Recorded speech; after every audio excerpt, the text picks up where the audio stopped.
যারা কারিগরিভাবে সহযোগিতা করছেন তাদেরকে অসংখ্য ধন্যবাদ। সম্মানিত অতিথি এবং ভক্ত গুরুগণ যারা উপস্থিত রয়েছেন সবাইকে আবারও অভিনন্দন জানাচ্ছি। আমি আমার বক্তব্য কথা দীর্ঘ না করে আমরা একেবারেই অতিথিদের বক্তব্যে চলে যাই। এই পর্যায়ে আমি মঞ্চে আহ্বান করছি স্বাগত বক্তব্য রাখার জন্যে আমাদের সকলের পরিচিত কবি জনাব রেজাউদ্দিন স্ট্যালিন, মহাপরিচালক, বাংলাদেশ শিল্পকলা একাডেমি।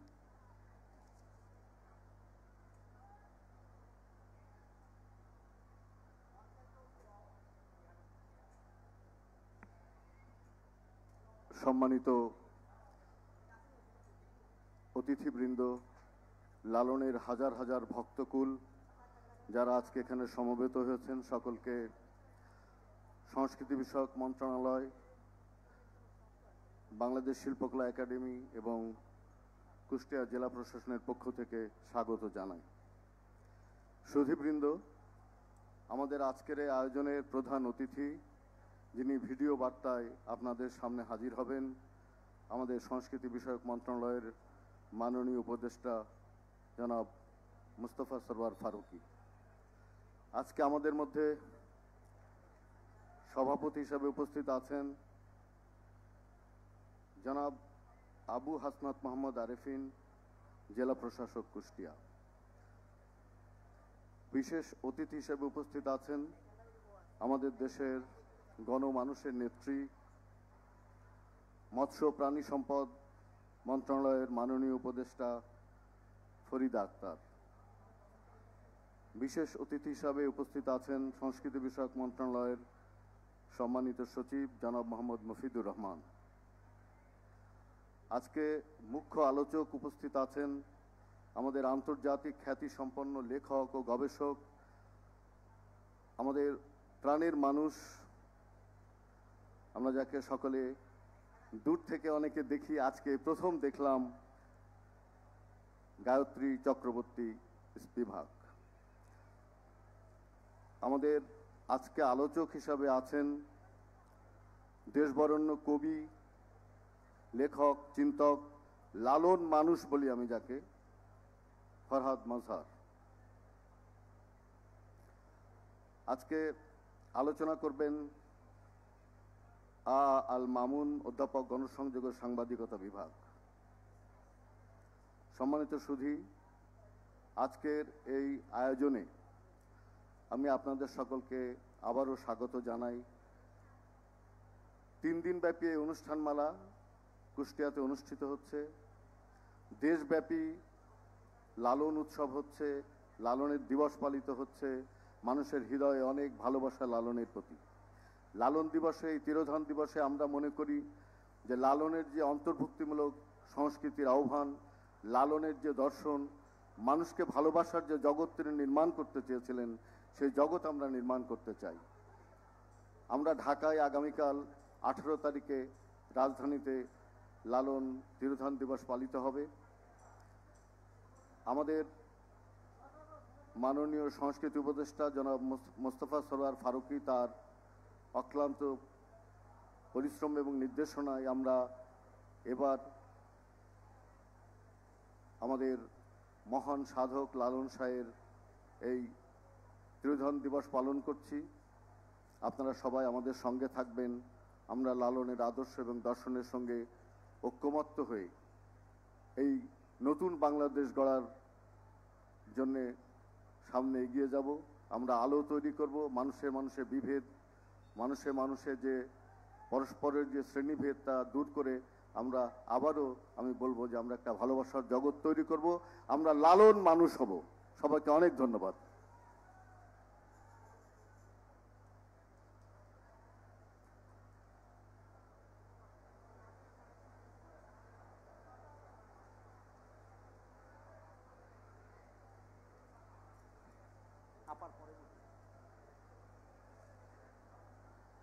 অসংখ্য ধন্যবাদ কবি রেজাউদ্দিন স্ট্যালিন, মহাপরিচালক, বাংলাদেশ শিল্পকলা একাডেমি। এ পর্যায়ে আমাদের সামনে বক্তব্য নিয়ে আসছেন, আপনারা জানেন, প্রফেসর গায়ত্রী চক্রবর্তী স্পিভাক। তিনি এইবারই প্রথম নয়, এর আগে বেশ কয়েকবার বাংলাদেশে তথা আমাদের এই আখড়ায় এসেছেন এবং অসংখ্যবার সাধু ভক্তদের সাথে কথা বলেছেন, গান শুনেছেন। আমি ব্যক্তিগতভাবে এবং আমরা অনেকেই ওনার লেখা এবং ওনার কথা আগে থেকেই জানি, কিন্তু ব্যক্তিগতভাবে আমরা আজকে প্রথম দেখেছি। আমরা খুবই আনন্দিত যে তার শারীরিক অসুস্থতার সীমাবদ্ধতা সত্ত্বেও তিনি আমাদের মাঝে এসে উপস্থিত হয়েছেন। আজকের এই আয়োজনের পক্ষ থেকে অসংখ্য ধন্যবাদ, শুভেচ্ছা এবং কৃতজ্ঞতা জানাচ্ছি। বন্ধুরা, এই পর্যায়ে আমি আর কথা দীর্ঘ করছি না। আমাদের সামনে বক্তব্য নিয়ে আসছেন প্রফেসর গায়ত্রী চক্রবর্তী স্পিভাক, আন্তর্জাতিক খ্যাতিমান লেখক ও গবেষক। আমি আপনাকে ডায়াসে আসার জন্য অনুরোধ করছি।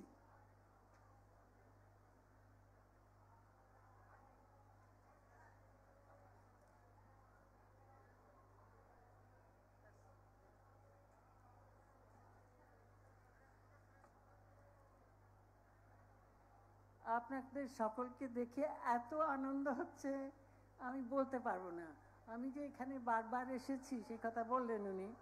একটা কথা বলতে ভুলে গেলেন যে আমি গানও গেয়েছি, শুধু গান শুনিনি।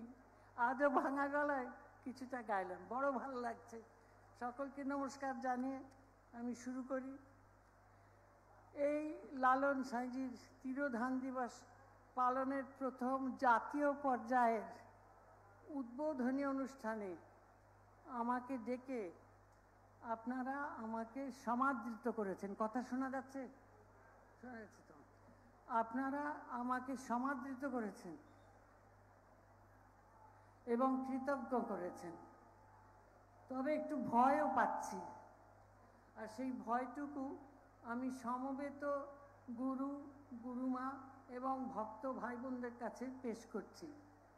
এই আমার ভয়টুকু। আমি থাকি আমেরিকায়, আর কোভিড আমার নিজের গানের গলাকে স্তব্ধ করেছে, আর গান গাইতে পারি না। সুতরাং সাঁইজির গানগুলিকে আমাকে জোগাড় করতে হয়েছে অন্তর্জাল অথবা ইন্টারনেট থেকে। যদি আপনাদের কোনো ভুল কথা কানে আসে তবে এই অধিক যন্ত্রসঙ্গীত মনে আসে, তবে আপনারা সেই ভুলটা দয়া করে নিজ গুণে বুঝে নেবেন।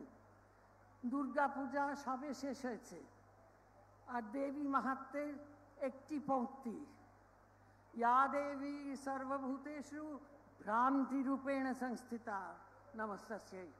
অর্থাৎ যে দেবী সারা জগতে ভ্রান্তি রূপে সংস্থিত আছেন তাকে প্রণাম করি। এটা কিন্তু দেবী মাহাত্ম্যের একটি কথা, যে দেবী ভ্রান্তি রূপে সংস্থিত রয়েছেন।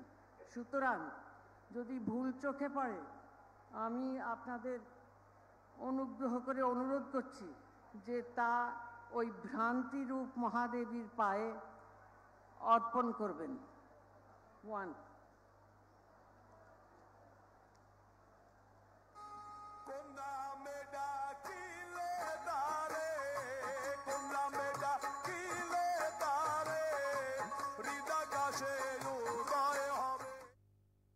সভায় কি আমি তাকে ডাকতে পারি? তিনি বাক্যমনাতীত, তিনি মনোবচনৈকাধার।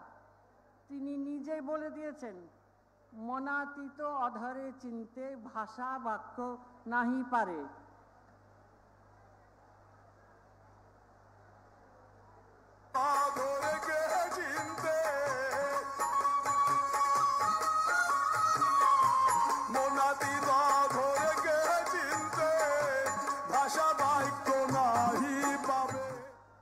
মন এবং বচন তার একই আধারে সংস্থিত।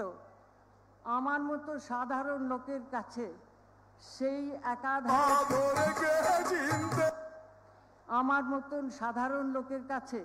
সেই একাধারে প্রবেশ করা সম্ভব নয়। আপনারা আমাকে আদেশ করেছেন মহাপ্রভু লালন সাঁইয়ের তিরোধান দিবসে অনুষ্ঠানের মূলধ্বনি অর্থাৎ কিনোট, মূলধ্বনিকে ঝংকৃত করতে। আমি কি সেই মূলধ্বনি ধরতে পারি? তবু এগিয়ে এসেছি আঞ্চলিকতার খাতিরে।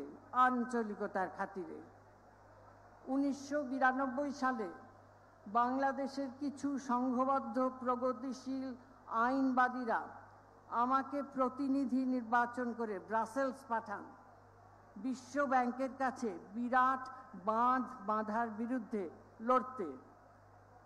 তখন জাগতিকভাবে আনুষ্ঠানিক ও প্রাতিষ্ঠানিকভাবে নাগরিকতার চেয়ে অধিক যে আঞ্চলিকতা, আমি তাকে প্রকাশ করার দায়িত্ব সাহস করে মেনে নিয়েছিলাম। আপনাদের এই আদেশ আমাকে আবার সেই আঞ্চলিকতার দিকে এগিয়ে দিয়েছে। আমরা এক অঞ্চলের লোক, আমাকে আবার সেই আঞ্চলিকতার দিকে এগিয়ে দিয়েছে আর বুঝিয়েছে যদি বিশ্ব ব্যাংকের মুখোমুখি আঞ্চলিকতা ছিল শুধুই ভৌগোলিক, লালনের শরণাগত হলে আঞ্চলিকতা পারমার্থিকও হয়ে পড়ে। পারমার্থিক আঞ্চলিকতা, এই আমি চট করে একটা মূলধ্বনি পাঠালাম লালনের পায়ে ধরে। তৎক্ষণাৎ সাঁইজির গান পেলাম, যেখানে এই পারমার্থিক আঞ্চলিকতা সব ভক্ত, সব শ্রোতার জন্য মঞ্চস্থ করা হয়েছে। 3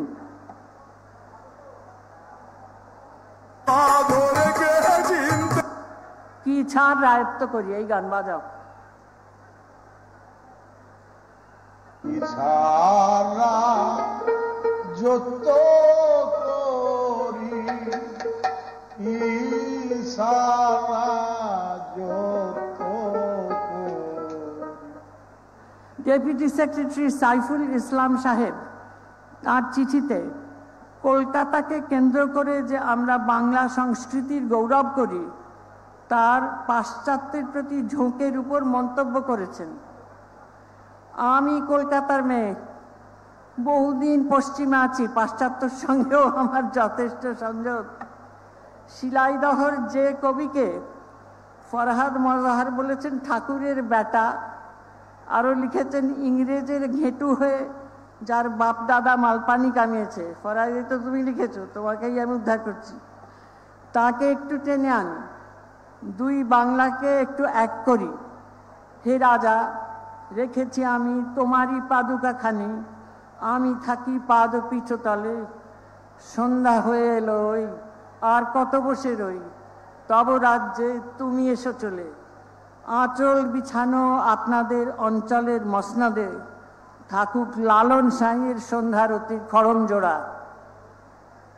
সমাজতন্ত্রের রূপক হিসেবে হয়ে দাঁড়াক সকলের পারমার্থিক পাদুকা। আর রাজত্বের দরবারি কানারা অথবা মিয়াকি মল্লার বাদশাহ আকবরের মধ্যরাত্রি অব্দি এগোবে না। আমাদের ঘরের সাঁইজির সন্ধে হলো এই হবে আমাদের পৌরকর্মের পারমার্থিক সময়। ছাত্রছাত্রী পড়াশুনো করে ফিরল, চাষা চাষিনী ক্ষেত থেকে ফিরল, রাখাল রাখালিনী ফিরল গরু মোষ চড়িয়ে, খোকা খুকু ঘুমলো। আমলাতন্ত্রের জন্য যে সারাদিন অবিশ্রাম কাজ করবার দরকার আছে, ফাঁকি না দিয়ে, সেটা তো বলাই বাহুল্য। কিন্তু ঘটনাবিদ্যা অথবা প্রপঞ্চ বিজ্ঞান, যাকে সোজা বাংলায় বলে ফেনোমেনোলজি, সেটা জাগতিক আর পারমার্থিকের বিভেদ ঢিলে করে দেয়।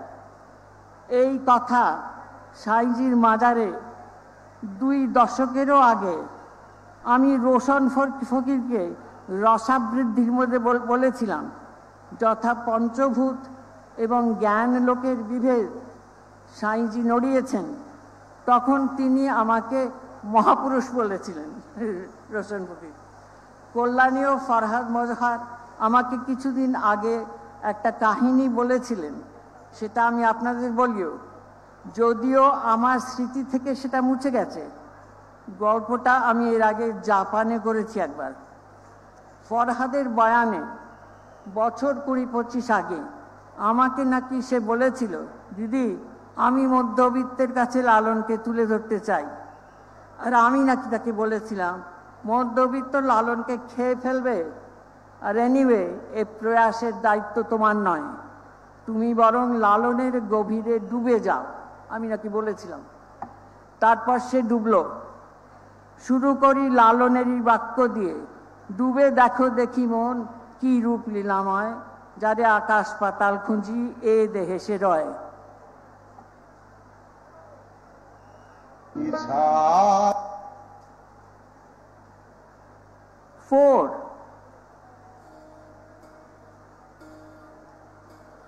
যাক, থাক। ডুবে দেখ দেখি মন কি রূপ লীলাময়, আকাশ পাতাল খুঁজিস যারে এই দেহে সে রয়। তারপর আপনারা যদি অনুমতি দেন তবে এই ডুবে যাওয়ার রূপকটি ধরে আমার আর এক ভাইয়ের বক্তব্য আনবো আপনাদের নতুন দেশের এই সন্ধিক্ষণে। এখানে একটা কথা বলে রাখা ভালো, আমাকে এই মূল সুর বাজানোর দায়িত্ব দিয়ে আপনারা নিজেরা একটা ঝক্কি নিয়েছেন। আমার নীতিপাঠ, আমার নীতিশিক্ষা সাহিত্যের সহায়তার মাধ্যমে। আমি কিন্তু যুক্তির কাঠামো ধরে রাজনীতিতে নামি না, নামি রূপক থেকে রূপকে। আপনাদের এক তরুণ কবি ফারুক আহমেদ আমার হাতে একটি কবিতার বই দিয়ে চলে গেলেন কোনো পরিচয় না দিয়ে। দেখলাম তিনি লিখেছেন, বালক তুমি উপমা ফুল চাষ করো, ক্লান্ত হও। আমি আর ওই বালক এক ঘরের লোক, ডুব দেওয়ার রূপককে চাষ করে তাহলে আমি আপনাদের সমাজতন্ত্রী রিপাবলিকের পথে পদক্ষেপ করব। যাব সেই ভাইয়ের ঘরে, তার নাম কার্ল মার্কস। কেন পড়ে পড়ে গরিবরা খায় মার, জ্ঞান সাগরের ডুবুরি যে করলে ব্যাখ্যা তার। তোমার লক্ষ্য আসল দুনিয়া বদল, শুধু তত্ত্বে সত্য না মেলে। এই সভায় যারা মার্কস পড়েছেন তারা জানেন এই গানের মধ্যে মার্কসের বিশ্ববিখ্যাত একাদশ থিসিসের অনুবাদ লিখিত রয়েছে।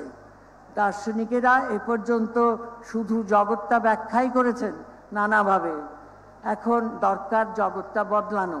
তার লক্ষ্য আসল দুনিয়া বদল, শুধু তত্ত্বে সত্য না মেলে। আর এই সভায় যারা মার্কস খোলেননি তাদের বলি, দুনিয়া বদল এই কথাগুলোই আমরা সাঁইজির গলা শুনতে পাই।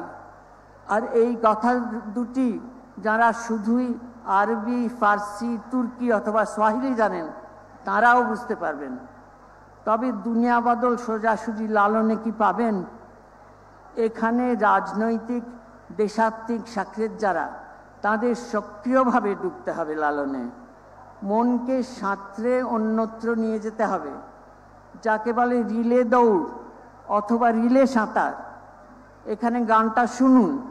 লালন মন বা এপিস্টেমোলজির ওপর জোর দিয়েছেন। যাকে মন বাঘে খায় সে কোথাও গিয়েও ছাড়া পাবে না। এই মনের উপর জোর এইটা লাগবে যদি আপনারা এই দুনিয়া বদলে যেতে চান। এই গানটিতে যে নারী ভয় আছে সেটা নিয়ে আমি কামিনী কাঞ্চনের প্রসঙ্গে বেলুড়ে বলেছি, এখানে সময় নেই। তা এখানে শুধু বলি, মনে যথাযথ আরতি জাগাতে পারলে লালনের হাতের মাকু নিয়ে দৌড়বেন কি সাঁতরাবেন দুনিয়া বদলের এই অভিনব প্রচারে। এবার বাজাও।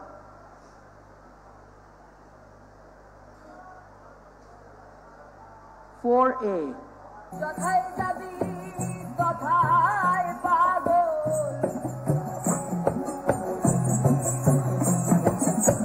যথায় যাবি তথায় পাগল, করবে তোরে করবে তোরে, কোন দেশে যাবি কোনা চল দেখি যাই, ভাবি কোন দেশে যাবি কোন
দেহতত্ত্বের গান।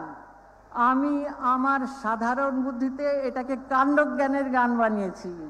ভালো করে শুনুন, এটা মনের উপর জোর, মনকে সক্রিয় করে তবে না লালনকে আমরা দুনিয়া বদলের দিকে আজকে নিয়ে যেতে পারবো। ও সেই রিলে সাঁতারে লালনের মাকু ধরে হাতে। আজকের নতুন দিনে এই হচ্ছে গুরুবাদের নতুন ঢং। লালন অবশ্যই পাঠের বস্তু, গান শেখার যন্ত্র। ডিশে কাপেতে নন্দলাল বসে সেই ছবিও থাকবে লালনের। লালনের উপর অবশ্যই গবেষণা চলবে। ছোটরা গান শিখবে, মানে বুঝবে না, সবই হবে। পয়লা কার্তিক হইচই করবো আমরা, যেমন করছি অবশ্যই করব। এই সবই রয়েছে যুক্তির জগতে, আইনসম্মত জগতে। তারিখটা দেখতে হয়, আইনসম্মত জগতে 9টা থেকে 5টা। তার সঙ্গেই অধরা এক কালান্তরের ছলে সেই ছন্দে লালন সাঁইয়ের ডুব দেওয়া সময়। আইন নয়, ন্যায়। যারা ইংরেজি পছন্দ করেন, ল নয়, জাস্টিস। আইন নয়, ন্যায়। আচ্ছা, সাঁইজি গাইছেন আইন ভেজিলেন রসুলুল্লাহ। শোনাও 5।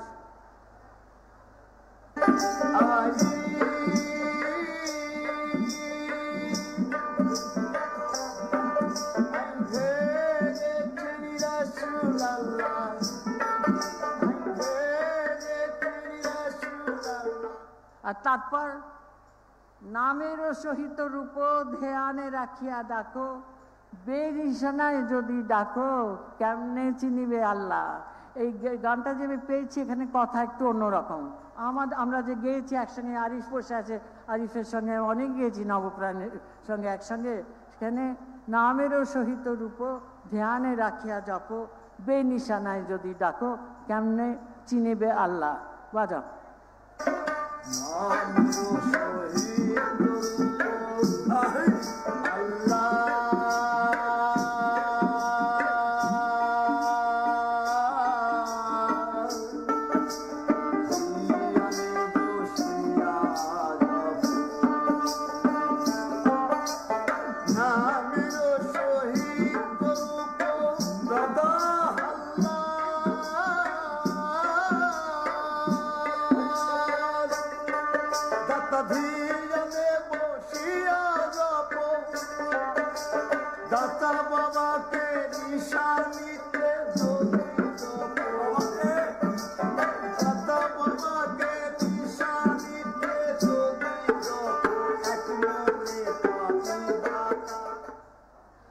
বাংলাদেশের নিশান হবে ন্যায়ের নিশানা। আল্লাহর ন্যায় রূপ আমলারা চিনবেন সেই নিশানায়। এতে হয়তো জগতের তরুণতম মহাধর্মের ছন্দভঙ্গ হতে পারে, তাও লালন সাঁই জানেন। গানের শেষে আপনারা জানেন তিনি গেয়ে উঠেছেন, সিরাজ সাঁই তাই কয় পুকারি, তুই রে লালন বেলিল্লা। বাজাও 7।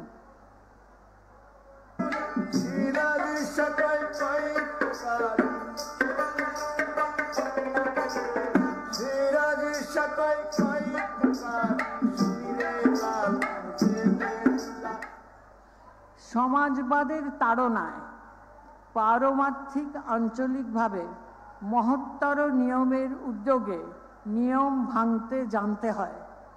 আমাদের ছাত্র বন্ধুদের আন্দোলনে আমরা তার প্রমাণ পেয়েছি। হেগেল সাহেব হয়তো হাততালি দিতেন, হয়তো বলতেন প্রোডাক্টিভ কন্ট্রাডিকশন, আর নইলে প্রজাকে আইনে আষ্টে পৃষ্ঠে বেঁধে রাখলে 8। বাজাও।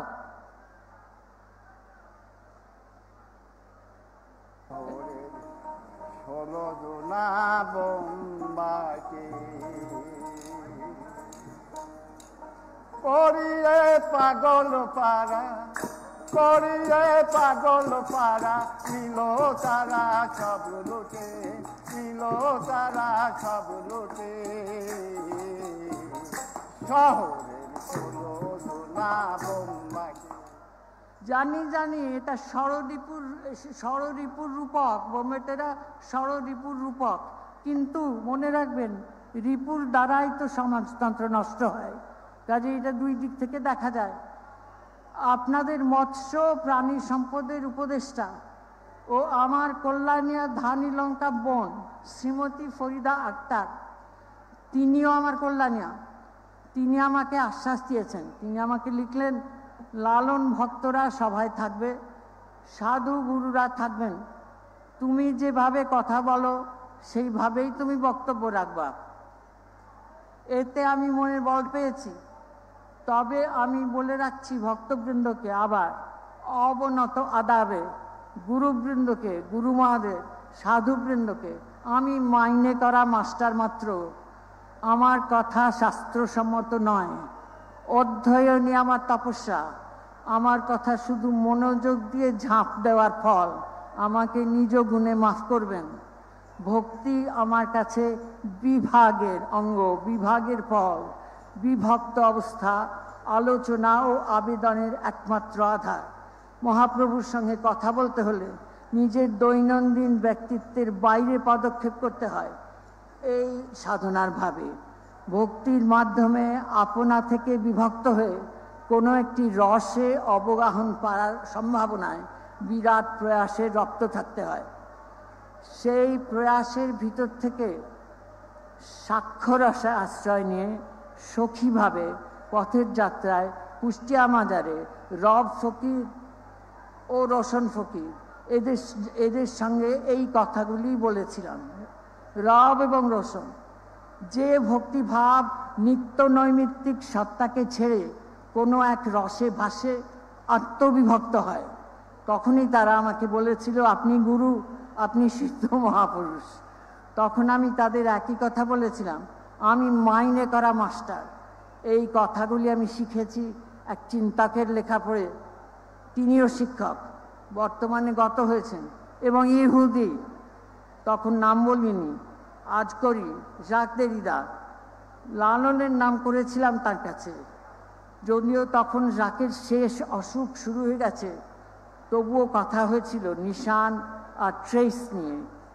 এইখানে তা উত্থাপন করলাম না, তবে ভবিষ্যতে দেশ গঠনের আলোচনায় হয়তো আপনাদের কাজে লাগতে পারে। ফরিদা, আমি যেভাবে কথা বলি সেইভাবেই বক্তব্য রাখলাম। আমরা কেউ কেউ এই ধরনের টিচারের শিক্ষা শুনে জগতে কর্মবিশ্বাস ছড়ানো এক নয়া ইন্টারন্যাশনাল বলে থাকি। নবপ্রাণের ডাকনাম বলতে পারো। লালনকে এইভাবেও আমরা পারমার্থিক অঞ্চলে ধরতে পারি, আঁচলে বাঁধতে পারি। শেষ করার আগে আমার আরও একটু বলবার আছে। আবহাওয়ার বিকারের পটভূমিকায় আজ আমাদের আর এদেশ বিদেশ করা চলবে না। মনে রাখতে হবে, পৃথিবী গ্রহের মানুষজনকে দরকার নেই। গ্রহ হিসেবে পৃথিবীর কোনো নাম নেই, কোনো ঘড়ির কাঁটা নেই, সাল তারিখ নেই। গ্রহ হিসেবে এই যে মাঠ ঘাট পাহাড় পর্বত সব অনামিক, মানচিত্র নেই। লালনের কাশি কি মক্কা যাবি ধরনের গানকে উল্টো করে আমাদের রিলে সাঁতার এগিয়ে থামতে পারে আজকের অবশ্য প্রয়োজনীয় গ্রহ চিন্তা বা প্ল্যানেটারিতে। আর ওই গানে শুনুন কথা লালনের, দোটানা অর্থাৎ ডাবল বাউন্ড। দোটানায় পড়লে পরে সন্ধেবেলায় উপায় নাই, উপায় নাই। পৃথিবী কোনো রকমেই আমাদের, পৃথিবী গ্রহ কোনো রকমেই আমাদের চায় না। বাজাও। কাশি কি মক্কায় যাবে, চল রে যায়। দুটো নাই ঘুরলে পথে, সন্ধ্যাবেলায় উপায় নাই, উপায় নাই। কাশি কি মক্কায় যাবে, চল রে যাই। দুটা নাই ঘুরলে পথে, দুটা নাই ঘুরলে পথে, সন্ধ্যাবেলায় উপায় নাই, উপায় নাই। কাশি কি মক্কায় যাবে, চল রে যাই। কাশি কি মক্কায় যাবে, চল রে যাই।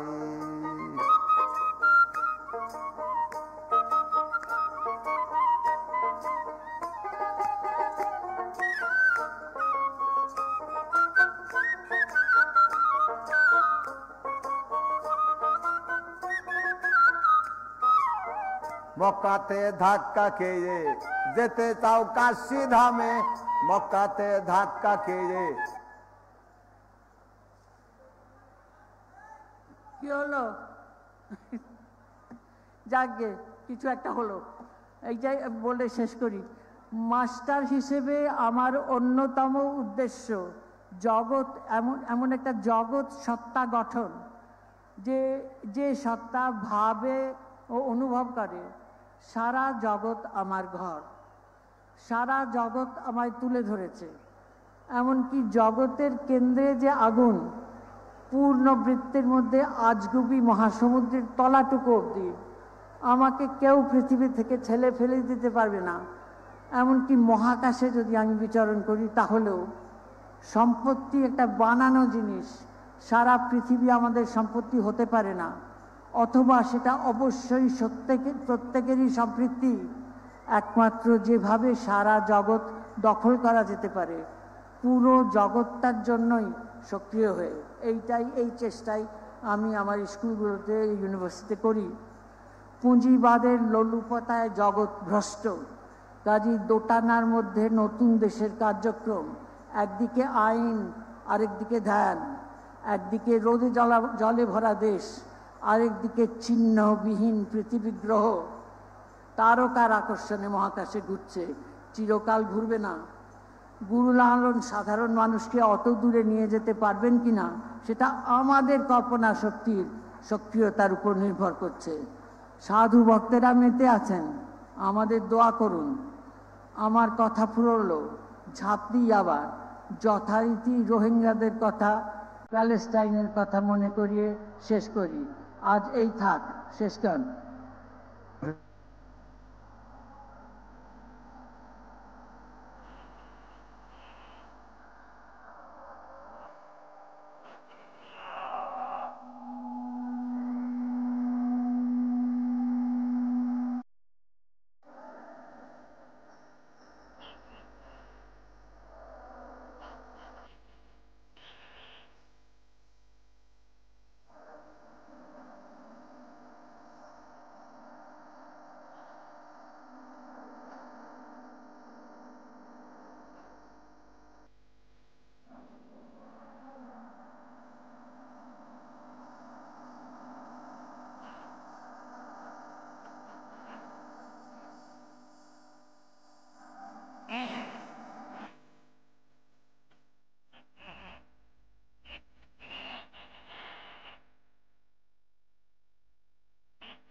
অসংখ্য ধন্যবাদ প্রফেসর গায়ত্রী চক্রবর্তী স্পিভাক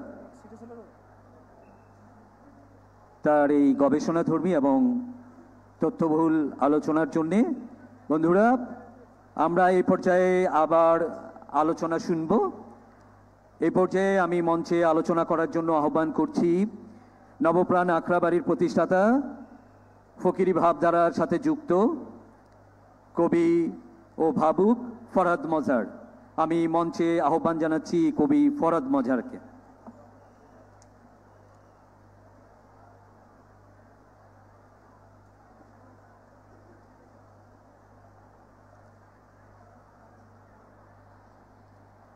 আজকে এখানে সাধু গুরু ভক্তরা হাজির রয়েছেন এবং আমার জন্য আরো বিশেষ আনন্দের যে আমার অত্যন্ত প্রিয় দিদি তিনিও হাজির আছেন এবং আমরা আপনাদের সামনে হাজির হয়েছি একসঙ্গে। এটা আমার জন্য যেমন অত্যন্ত ঐতিহাসিক ঘটনা, আমি এবং ফরিদা যিনি আছেন আপনাদের মৎস্য এবং প্রাণী সম্পদের উপদেষ্টা, আমাদের জন্য এটা একটা অনেক বড় পাওয়া প্রাপ্তি বটে।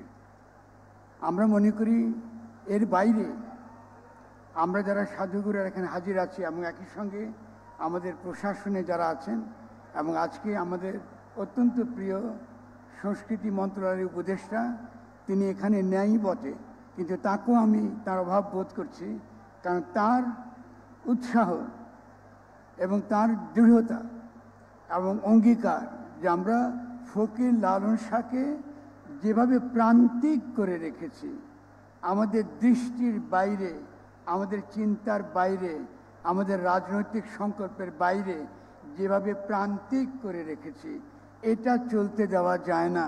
তাকে জাতীয়ভাবে তাকে হাজির করতে হবে। তো আমি আমাদের মাননীয় উপদেষ্টা এখানে হাজির নেই, আমার বন্ধু ফারুকি, আমি তাকে তার পক্ষে আজকে এখানে প্রথমে অভিনন্দন তাকে জানাবো যে এটা তার চেষ্টায় এটা হয়েছে এবং এটা অত্যন্ত বড় একটা ঘটনা বাংলাদেশের ইতিহাসে ঘটে গেল। এবং তারা যাকে আমাদের অনুরোধে, আমার এবং ফরিদার প্রস্তাবনা অনুযায়ী গায়ত্রী চক্রবর্তী স্পিভাককে তারা নিমন্ত্রণ জানিয়েছেন, আমন্ত্রণ জানিয়ে তিনি সাড়া দিয়েছেন। তিনি বিশ্বব্যাপী প্রান্তিক মানুষদের কথা তিনি বলেন, তারা যে কথা বলতে পারে না বা তাদের কথা আমরা শুনতে পারি না, যেহেতু ব্যবস্থার দ্বারা, আমাদের চিন্তা পদ্ধতির কারণে, আমাদের ভাষার কারণে, সেই দিদি গায়ত্রী চক্রবর্তী স্পিভাক আজকে ফকির লালন শাহের এই প্রথম অনুষ্ঠানে তিনি হাজির হয়েছেন এবং তিনি কথা বলেছেন। তিনি ফকির লালন শাহের কথা আপনাদেরকে ব্যাখ্যা করেছেন, কিন্তু যেটা খুব গুরুত্বপূর্ণ আমাদের বুঝতে পারা সেটা হলো এই যে তিনি প্রফেসর স্পিভাক হিসেবে এখানে আসেন নাই। আমাদের সাধুগুরু ভক্তরা যারা এখানে আছেন তিনিও একজন ভক্ত, নইলে তিনি ছুটে আসতেন না এখানে। তিনি ছুটে এসেছেন আমাদের সঙ্গে মিলিত হওয়ার জন্য এবং তার পুরো বক্তব্যের মধ্য দিয়ে তিনি কিছু কিছু কথা বলেছেন যেটা আমাদের মনে রাখতে হবে। আমাদের মনে রাখতে হবে খুব গুরুত্বপূর্ণ কথা, পারমার্থিক আঞ্চলিকতা। তিনি কথাটা একটু সাবধানে বলেছেন। আমাদের বাংলাদেশে এখনো পর্যন্ত আমরা এই উপমহাদেশের মানুষ, সাধারণ মানুষ, গণমানুষ, বিশেষত ভক্তিধারার মানুষ, তাদের মধ্যে কোনো রাজনৈতিক পার্থক্য আমরা উপলব্ধি করি না। আমরা মানুষ ভজনা করি।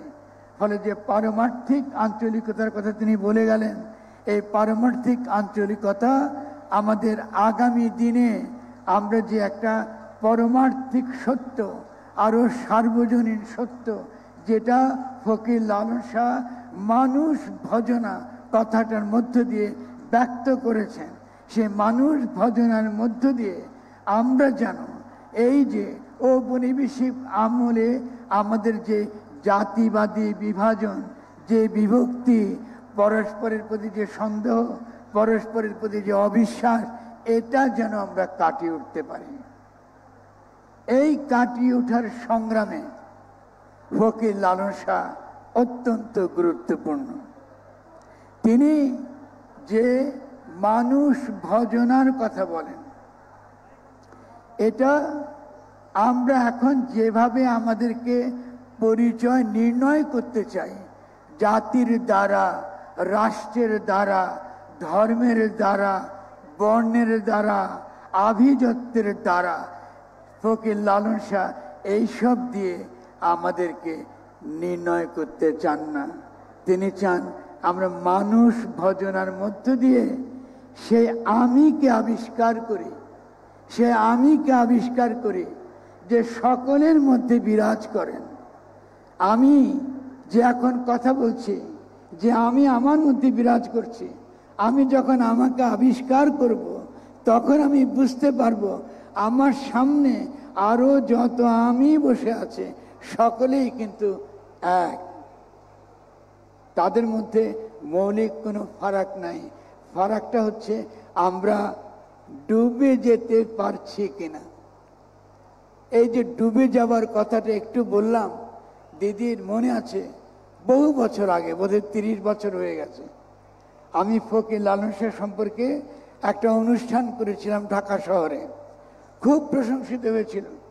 অনুষ্ঠানটার নাম ছিল কে তাহারে চিনতে পারে। এই প্রথম ঢাকার মানুষ পল্লী গীতি আকারে ফকির লালন শাহ শুনত, অথবা বাউলদের গান আকারে শুনত। এই প্রথম তারা বুঝতে পারল যে বাংলায় একটা শক্তিশালী চিন্তার ধারা আছে, যেটাকে আমি ভাবান্দোলন বলি, বা ভাবের স্রোত, ভাবের ধারা, ভাবের নদী, ভাবের মোহনা, যে নামে আপনি বলুন, এটা শক্তিশালী ভাবচর্চার ধারা আছে। এই ভাবচর্চার ধারা যারা ধরে রেখেছেন, প্রান্তিক হয়েও সমাজের বহু অবজ্ঞা, বহু অপমান সহ্য করেও যারা এটা ধরে রেখেছেন, আজ তারা এখানে হাজির আছেন। তাদের চেষ্টায় এখনো ফকির লালন শাহর ঘর আকারে, ঘর মানে চিন্তা করবার, একটা চিন্তা করবার জায়গা, যেখানে আমরা সকলে মিলে সামষ্টিকভাবে চিন্তা করতে পারি।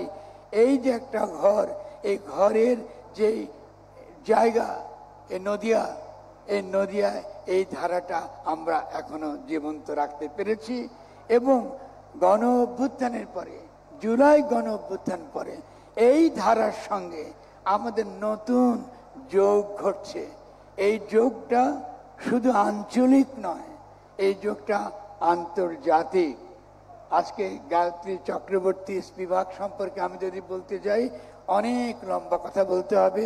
তিনি অত্যন্ত পণ্ডিত ব্যক্তি, কিন্তু একই সঙ্গে আপনারা বুঝবেন তার আশাটা আমাদেরকে একটা আন্তর্জাতিক চিন্তার পরিসরে প্রবেশ করবার একটা দরজা খুলে দিচ্ছে।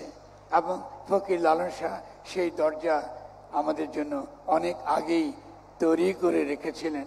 এই দরজায় আমরা প্রবেশ করবার জন্য সেই সাধনাটুকু করিনি।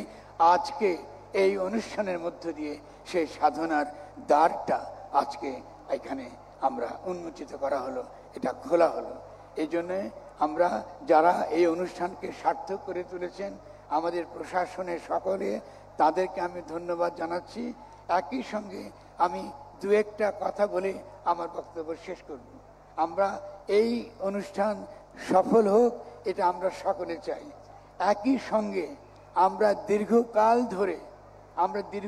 ধরে একটা দাবি সকলকে জানিয়ে আসছি, যে এই নদিয়া, যেটাকে আমরা এখন কুষ্টিয়া বলি, এটাই নদিয়ার মূল জায়গা। এই সম্পর্কে ফকির লালন বলেছেন, নদিয়ার ভাবের কথা ফকির লালন জানে কি তা। এই যে বিপুল ভাবের যে সম্পদ, এই নদিয়াকে আমরা, এই কুষ্টিয়াকে আমরা একটা আন্তর্জাতিক সাংস্কৃতিক নগরী আকারে গড়তে চাই। আপনাদের সকলের সহযোগিতা আমরা চাই, সাধুগুরুরা, ভক্তরা চায় এই কুষ্টিয়া একটা সাংস্কৃতিক নগরী আকারে এটা গড়ে উঠুক। এটা প্রথম। দ্বিতীয়ত হলো এই যে লালনের, যেটাকে আমরা মাজার বলি, আমরা সাধুগুরুরা এটাকে বলি ধাম। ধাম যেটা স্মৃতি এবং স্মৃতির তর্পণ, একই সঙ্গে তার তত্ত্ব পর্যালোচনা, এই সমস্ত কিছু মিলিয়ে যে জায়গাটা, যে পরিসরটা, এটাকে আমরা বলি ধাম। শুধু মাজার বলি না, ধাম বলি।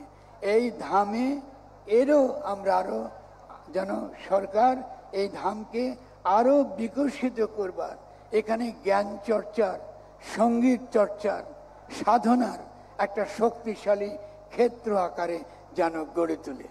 এবং আমি নিশ্চিত যদি আমরা এই ধামকে গড়ে তুলতে পারি, এই ধামকে গড়ে তুলতে পারলে এটা সমগ্র উপমহাদেশে এবং সমগ্র বিশ্বে জ্ঞান চর্চার, ভাবের চর্চার, সাংস্কৃতিক বিভিন্ন ক্ষেত্রগুলো চর্চা, সঙ্গীত তো বটেই, নাট্যকলা থেকে শুরু করে সমস্ত কিছু যদি আমরা চিন্তা করি, তারই একটা শক্তিশালী ক্ষেত্র আকারে এটা গড়ে উঠবে।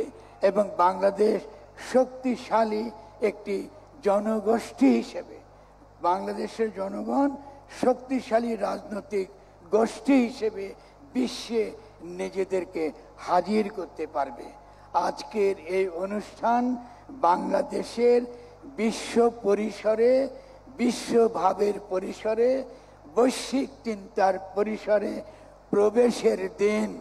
আমরা সেই দিনটি আজকে এই অনুষ্ঠানের মধ্য দিয়ে আমরা ঘোষণা করলাম। এই অনুষ্ঠানের মধ্য দিয়ে গায়ত্রী চক্রবর্তী বিভাগের আগমনের মধ্য দিয়ে এই ঘোষণা সার্থক হলো। আমি শেষে শুধু এই কথাটুকু বলবো যে দিদি বহু বছর আগে আমাকে একটা শিক্ষা দিয়েছিলেন। তিনি বলেছিলেন, তুমি মধ্যবিত্ত শ্রেণীকে লালন পড়ানো, লালন শেখানো, এটা তোমার কাজ না, এটা তোমার কাজ না। তোমার কাজ হচ্ছে এখানে ডুবে যাওয়া, ডুবে যাও। এবং ডুবে যাইলে তুমি যেটা সংগ্রহ করবে স্বতঃস্ফূর্তভাবে তোমার স্বভাবের মধ্যে যদি থাকে, তাহলে সেখান থেকে তুমি রৌপ্য বলো, হীরার খণ্ড বলো, স্বর্ণ মুদ্রা বলো, এটা নিয়েই তুমি হাজির হতে পারবে। আমি এই গল্প আমার গুরু ফকির লবণ শাহকে বলেছিলাম, তিনি অসম্ভব মুগ্ধ হয়েছিলেন। তিনি বলেছিলেন যে এইখানে এই আন্ধেলা পুকুরে এই ময়লা আবর্জনার মধ্যে একটা হীরার খণ্ড পড়ে আছে, লুকিয়ে আছে। এই হীরার খণ্ড তুলতে হবে। যদি তুমি তুলতে যাও, তোমার কলঙ্ক হবে, তোমার নিন্দা করবে লোকে, তোমায় বহু বাধার সম্মুখীন হবে। কিন্তু যদি তুমি তুলতে পারো, তুমি দেখবে এটা আলো, এটা রশ্মি। এই হীরাখণ্ড সত্য, এবং এই খণ্ড তোলা এবং বিশ্বে তাকে হাজির করা।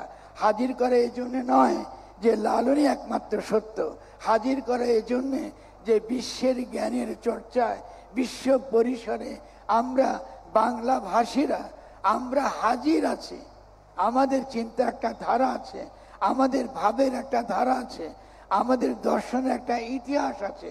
তন্ত্র থেকে রসতত্ত্ব, চৈতন্যের রসতত্ত্ব, চৈতন্যের রসতত্ত্ব থেকে ফকির লালন শাহের ভাব চর্চা। এই যে দীর্ঘ দর্শনের ধারা, এই দর্শনের ধারা এখনো অপ্রকাশিত, এখনো অস্পষ্ট, কিন্তু এটাকে স্পষ্ট করে তোলার দায়িত্ব আমাদের সংস্কৃতি মন্ত্রণালয়ের।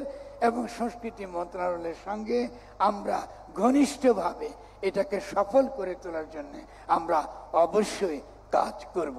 ফলে তন্ত্র থেকে রসতত্ত্ব, নদিয়ার যে ধারা, রসতত্ত্ব থেকে ভাবতত্ত্ব, এই যে ভাবতত্ত্বর যে লাইনটা, যে ছোট্ট একটা কথা ফকির লালন শাহ বলেছিলেন যে ভাব দিলে ভাব নিলে পরে, ভাব দিলে ভাব নিলে পরে, তবেই রাঙা চরণ পায়। তা আমি আজকে এই বাক্যটা আমার অত্যন্ত প্রিয় দিদির চরণে আমি উৎসর্গ করলাম। আবার নতুন করে ভাব দিয়ে ভাব নিলে পরে তবেই রাঙা চরণ পায়।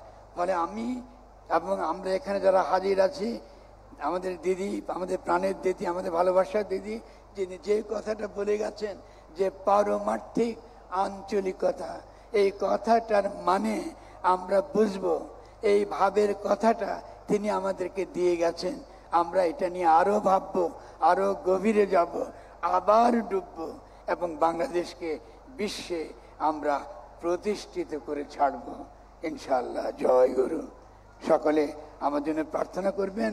আমি সকলের কাছে আমি বিনয়ের সঙ্গে আপনাদের আশীর্বাদ কামনা করছি। আমার সাধুগুরুরা আমার প্রতি আশীর্বাদ করবেন। আর আমাদের পাগল ভাইরা যারা বিভিন্ন জায়গায় বসে আছে, এবং আমরা এই অনুষ্ঠান যখন করেছি অনেক ভুল বুঝেছেন। আপনারা ভুল বুঝবার কিছু নাই, এটা আপনাদের অনুষ্ঠান, এটা আপনারাই, আপনাদের জন্যই আমরা এই অনুষ্ঠানটা করেছি। আপনাদের প্রতি আমার ভালোবাসা। ভক্তের পদচিহ্ন দ্বারা এই ধাম পবিত্র, আপনাদের পদচিহ্ন দ্বারা এই ধাম পবিত্র হয়েছে। আমরা দিনে দিনে আরো লক্ষ লক্ষ কোটি কোটি মানুষ এই ধাম তাদের ভক্তের চরণ ধুলোয় এটাকে পবিত্র করে তুলবে। আমরা আবার জেগে উঠবো। সকলকে ধন্যবাদ।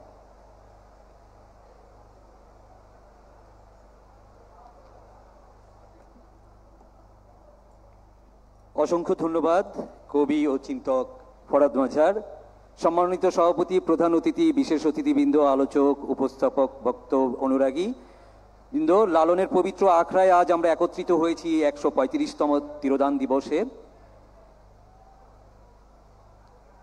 জাতীয় চেতনার নতুন করে প্রাণ সঞ্চার করবে এই লালন। লালন ফকির বলেছিলেন, মানুষ ভজলে সোনার মানুষ হবি। এই একটি বাণীতেই লুকিয়ে আছে সহনশীলতা, ভালোবাসা, অন্তর্ভুক্তি, চূড়ান্ত শিক্ষা। তিনি ধর্ম, জাতি বা বর্ণের সীমা মানেননি। তার কাছে মানুষই ছিল আসল বিষয়। বন্ধুরা, এই পর্যায়ে আলোচনা করার জন্যে সম্মানিত অতিথি জনাব আল মামুনকে মঞ্চে আহ্বান করছি। অধ্যাপক গণযোগাযোগ ও সাংবাদিকতা বিভাগ, রাজশাহী বিশ্ববিদ্যালয়। আমি মঞ্চে আহ্বান করছি জনাব আল মামুনকে। সবাইকে ধন্যবাদ জানাচ্ছি, শুভেচ্ছা এবং সালাম সবাইকে। এখানে যারা সাধুগুরু আছেন তারা আমাকে ক্ষমা করবেন আমি যদি ভুলভাল বলে থাকি কিছু। এবং অত্যন্ত গুরুত্বপূর্ণ একজন তাত্ত্বিক চিন্তক আছেন এবং গায়ত্রী চক্রবর্তী স্পিভাক। আমি আগে তার কিছু আলোচনায় থেকেছি, কিন্তু কখনোই একই আলোচনায় আমরা যুক্ত হই নাই। এবং আরেকজন আছেন ফরহাদ মজহার ভাই, যিনি অসাধারণ তাৎপর্যপূর্ণ ব্যক্তি। এবং এখানে যারা সাধুগুরু আছেন তাদের সামনে কথা বলা আমার জন্য খুব দুঃসাহসের কাজ যদিও, কিন্তু কিছু কথা আমি বলবো কয়েকটা সূত্র ধরে। যে ফকির লালন সাঁই, যার তিরোধান হয়েছে আজ থেকে বহুকাল আগে, এবং আজকে আমরা তাকে স্মরণ করার জন্য এখানে সমবেত হয়েছি। এবং যে কথাটা বলা খুব জরুরি, যে আমরা কিভাবে তাকে স্মরণ করি, কিভাবে দেখি। আমরা যদি শুধুই একটা ধরেন যে একটা অনুষঙ্গ বা এরকম কিছু দেখি, তাহলে বোধহয় ভুল হবে। যে ফকির লালন আমার ধারণা যে তার চেয়ে অনেক বেশি গুরুত্বপূর্ণ। আমি শব্দটা খুব গুরুত্বের সাথে বলছি যে ফকির লালন সাঁই শব্দটার মধ্যে ফকির আছে, সাঁই আছে। এবং লালন ফকির কোন ধারায়, এখানে গায়ত্রীদি দুটো খুব গুরুত্বপূর্ণ কথা বলেছেন। আমার কাছে মনে হয়েছে যে এই যে মনের ভয়, সে মনের ভয় আমি কাটিয়ে কথা বলতে শুরু করেছি। দ্বিতীয়ত হলো যে আরেকটা আঞ্চলিকতার কথা বলেছেন, যে আঞ্চলিকতার একটা ইঙ্গিত উনি দিয়েছেন। যে একটা ভাব ছিল দেশ 47-এর আগেও, একটা ভাব ছিল যখন আমরা শ্রী চৈতন্য, ফকির লালন সবাইকে একসাথে রিলেট করতে পারতাম, কারণ একসাথে সম্পর্কিত থাকতে পারতাম।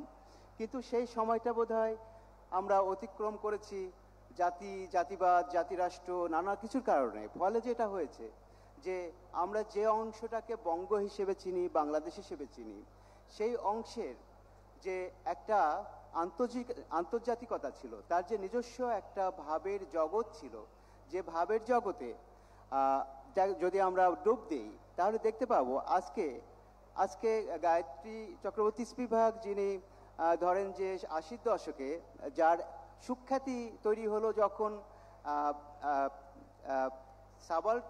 আপনার পোস্ট কলোনিয়াল স্টাডিজ তত্ত্ব উপনিবেশিক তত্ত্ব তৈরি করার ভিতর দিয়ে, এবং সেই তত্ত্ব পড়তে পড়তে আমরা বুঝতে পারলাম যে আমাদের নিজস্ব তত্ত্বের জগৎ, আমাদের নিজস্ব চিন্তার জগৎ খুঁজে বের করতে হবে। তো 80 দশকের এই যে একটা ধাক্কা, যে উত্তর ঔপনিবেশিক চিন্তার একটা ধাক্কা এসে লাগলো আমাদের গায়ে, আমাদের সারা অঞ্চলের, শুধুমাত্র আমাদের এশিয়া মহাদেশ না, দক্ষিণ আফ্রিকা, আমেরিকা, ল্যাটিন আমেরিকা, সকল ক্ষেত্রে, আফ্রিকা, সকল ক্ষেত্রে এই যে চিন্তাটা এসে আমাদের ধাক্কা দিল, তারপর আমরা প্রশ্ন করতে শুরু করলাম যে আমরা কি পড়ি, কি ভাবি, কাদেরকে নিয়ে ভাবি, কেন ভাবি। এবং তখন আমরা ভাবতে ভাবতে দেখলাম যে আমাদের গোড়াতে ফিরতে হবে, আমাদের শেকড় খুঁজতে হবে। আমরা যেখানে ছিলাম সেখানে সেই সূত্রগুলো আছে, যে সূত্রগুলো এড়িয়ে আমরা বরং এমন এক আন্তর্জাতিকতার কথা বলেছি, এমন এক আন্তর্জাতিকতার কল্পনা করেছি, যে আন্তর্জাতিকতার কল্পনায় আসলে আমাদের সকল কিছুকে আমরা অতি নগণ্য প্রান্তিক করে তুলেছি। যেমন ফকির লালনকে আমরা চিনি কিভাবে? পল্লী গায়ক হিসেবে। ফকির লালনকে আজকে যে জাতীয়ভাবে উদযাপন করা হচ্ছে, এটা একটা স্মরণীয় ঘটনা। কিন্তু ইতিহাস যদি আপনি পর্যালোচনা করেন তাহলে দেখবেন যে ফকির লালনকে প্রথমে দেখা হচ্ছে পল্লী গায়ক হিসেবে। ফকির লালনের নাম নেই। আপনি যদি ধরেন যে ব্রিটিশ শাসকদের এবং আমাদের কলকাতার ভদ্রলোকদের লেখাপত্র দেখেন, সেখানে ফকিরদের কোনো উল্লেখ নেই। এবং হঠাৎ আবিষ্কার হয় একটা বাউল নামের একটা ধারা, যে ধারার মধ্যে আমরা আবিষ্কার করি ফকির লালনকে। যেমন তাকে আমরা বলি বাউল সম্রাট ফকির লালন শাহ। কিন্তু উনি কখনোই নিজেকে বাউল সম্রাট বা বাউল নিজের গানে কোথাও কখনোই বলেন নাই। ইতিহাসের এই কোন পর্যায়ে, কেন, কিভাবে এই যে একজন ফকির, যে ফকিরি ধারা, যে ফকিরির একটা বিশাল পরম্পরা আমরা দেখি যে লম্বা সময় ধরে আছে বাংলার সমাজের ভিতরে সম্পৃক্ত, এবং একটা চিন্তার, একটা দর্শনের, আমাদের নিজস্ব সত্তার বিকাশের, যেটাকে আমরা বলি আত্মসত্তার বিকাশের, আমাদের আত্মসত্তাকে একটা বৃহত্তর সত্তা, একটা পরম সত্তা হিসেবে প্রকাশিত করার, সম্পর্কিত করার যে কল্পনা আমার এখানেই ছিল, সেই ধারণাগুলো আমরা 200 বছরের মধ্যে সব ভুলে গেলাম। এবং ভুলে গেলাম যে ফকির লালন প্রান্তিক কেউ না, ফকির লালন কোনো একজন আঞ্চলিক কিংবা একজন লোকগীতিকার না। তিনি দর্শনের এমন চূড়ান্ত চূড়ায় বসে কথা বলেন, যে দর্শনের চূড়ান্ত চূড়া আমরা আবিষ্কার করলাম গায়ত্রী চক্রবর্তী বিভাগদের যে পোস্ট কলোনিয়াল স্টাডিজ যখন আমরা পড়তে শুরু করলাম, তারপরে থেকে ধীরে ধীরে। তো এই আবিষ্কারের একটা ফল আমি মনে করি, একটা ফল আমি দেখতে পাই যে এই 24 সাল যে বাংলাদেশের যে গণ অভ্যুত্থান ঘটে গেল, সেই গণ অভ্যুত্থান ঘটার পেছনে এরকম একটা আবিষ্কার এবং প্রশ্ন আমাদের মধ্যে উত্থাপিত হলো, যে আমরা কেন এই সব বাইনারি, এই সব গল্পের মধ্যে থাকবো? আমাদের এর অতিক্রম করে যেতে হবে, আমাদের নিজস্ব একটা জায়গা তৈরি করতে হবে। আমার মনে হয় যে ফকির লালন আমাদের সেই জায়গা। ফকির লালনকে আজকে জাতীয়ভাবে উদযাপন করা হচ্ছে, এটা একদিক থেকে স্মরণীয় যে 1 জুলাই অভ্যুত্থান ঘটেছে, বাংলাদেশের মানুষ এখন বিক্ষিপ্ত আছে, কিন্তু স্মরণীয় এই কারণে যে ফকির লালনকে আমরা জাতীয়ভাবে উদযাপন শুরু করলাম। এবং জাতীয় সত্তার পরিগঠন, যেটা গায়ত্রী দিয়ে আরেকটা বাক্য বলছিলেন, যে আমার কল্পনাকে তো বিস্তার করতে হবে, বিস্তৃত করে তুলতে হবে, যেখানে আমি ফকির লালনকে শনাক্ত করতে পারবো, চিহ্নিত করতে পারবো আমার আপন অন্তরের ভিতরে, আমার পরিপার্শ্বের ভিতরে, এবং আমার মহাবিশ্ব যেভাবে জগৎটাকে আমি দেখি তার ভিতরে। আমি আর সময় নেব না, আমার মনে হয় যে আজানের সময় হয়ে আসছে এবং অন্যান্য অনেক কর্মের সময় আছে। অনেক ভক্তজন আছেন, তারা কথা বলবেন, গান করবেন, আপনারা শুনবেন। এবং যারা শুনলেন, আমি খুব বিক্ষিপ্ত কয়েকটা কথা বললাম, এবং যদি ভুল বলে থাকি ক্ষমা করবেন। নমস্কার, আদাব, সালাম।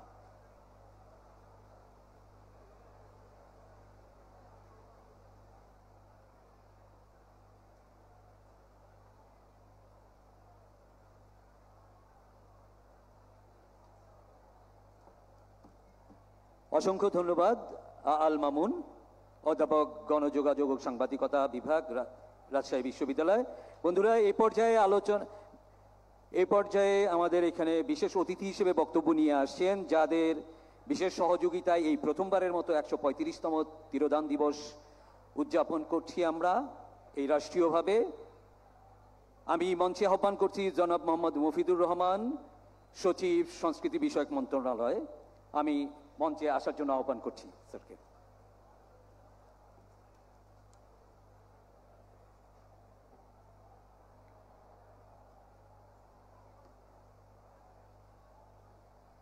জাতীয় পর্যায়ে লালন শাহের 135তম তিরোধান দিবস উপলক্ষে সংস্কৃতি বিষয়ক মন্ত্রণালয়ের উদ্যোগে এবং শিল্পকলা একাডেমির ব্যবস্থাপনায় আজকে আমরা লালন দিবস উদযাপন করছি। এবং ইতোমধ্যে আপনারা জেনেছেন যে এই দিবসটি কুষ্টিয়াতে 3 দিন ব্যাপী এবং ঢাকায় 18 তারিখ একদিন অনুষ্ঠানটি হবে। এবং আমি অভিভূত আজকে এই কুষ্টিয়া এসে, এটা আমার জীবনে প্রথমবার এই ধরনের অনুষ্ঠানে আমি যোগ দিতে পেরে খুবই আনন্দিত। এবং এই যে মানুষের মহাসম্মিলন, এটা সত্যিই আমাকে অভিভূত করেছে। আজকের এই অনুষ্ঠানে প্রধান অতিথি হিসেবে উপস্থিত থাকবার কথা ছিল সংস্কৃতি বিষয়ক মন্ত্রণালয়ের মাননীয় উপদেষ্টা জনাব মোস্তফা সরকার ফারুকীর, কিন্তু আপনারা জেনেছেন যে ঢাকায় রাষ্ট্রীয় গুরুত্বপূর্ণ কাজে ব্যস্ত থাকায় তিনি উপস্থিত হতে পারেননি। কিন্তু আমার বিশ্বাস যে তার মন পড়ে আছে কুষ্টিয়ায়। তার একটি বক্তব্য প্রচারিত হবে, ভিডিও বার্তা তিনি আমাদেরকে প্রেরণ করেছেন। অনুষ্ঠানের শেষ পর্যায়ে এসে আমরা সেটি শুনব। আজকের এই অনুষ্ঠান আমি মনে করি আরও বিশিষ্ট হয়েছে। এখানে উপস্থিত আছেন আন্তর্জাতিক খ্যাতিসম্পন্ন গবেষক এবং খ্যাতিমান লেখক প্রফেসর গায়ত্রী চক্রবর্তী স্পিভাক, যিনি কিছুক্ষণ আগে তার বক্তব্য এখানে দিয়েছেন এবং আমরা মন্ত্রমুগ্ধের মতন তার বক্তব্য শুনেছি। প্রচলিত বক্তব্য তিনি দেননি, তার বক্তব্যের ফাঁকে ফাঁকে আমরা লালনের সেই গানগুলো আমরা শুনে বিমোহিত হয়েছি। উপস্থিত আছেন মৎস্য প্রাণী সম্পদ মন্ত্রণালয়ের মাননীয় উপদেষ্টা জনাব ফরিদা আক্তার। উপস্থিত আছেন বিশিষ্ট কবি, লেখক, চিন্তক জনাব ফরহাদ মজহার, জনাব আল মামুন, কবি রেজাউদ্দিন স্টালিন, সভাপতি জেলা প্রশাসক জনাব আবু হাসনাত মোহাম্মদ আরেফিন, মিডিয়ার যারা এখানে ভাই বোনেরা আছেন, ছেউরিয়াবাসী এবং সাধুগুরু, আমার ভক্তি জানবেন, আমার শুভেচ্ছা জানবেন। আমার বক্তব্যটি হবে নিতান্তই একটি দাপ্তরিক বক্তব্য, কারণ আমি এখানে যে ধরনের বিশেষজ্ঞ এবং চিন্তক রয়েছেন তারা লালনের গানের বিশ্লেষণ করলেন, আরও 2 দিন করবেন। আমি হয়তো সেই কথাগুলো বলতে পারবো না। আমি আমার মন্ত্রণালয়ের পক্ষ থেকে কিছু কথা এখানে উপস্থাপন করব। ছেউরিয়ার পুণ্যভূমিতে সাইজি লালনের ধাম সংলগ্ন এ মঞ্চে দাঁড়িয়ে যে অনুভূতি আমার মধ্যে সঞ্চারিত হচ্ছে তা আমি শব্দে প্রকাশ করতে অক্ষম।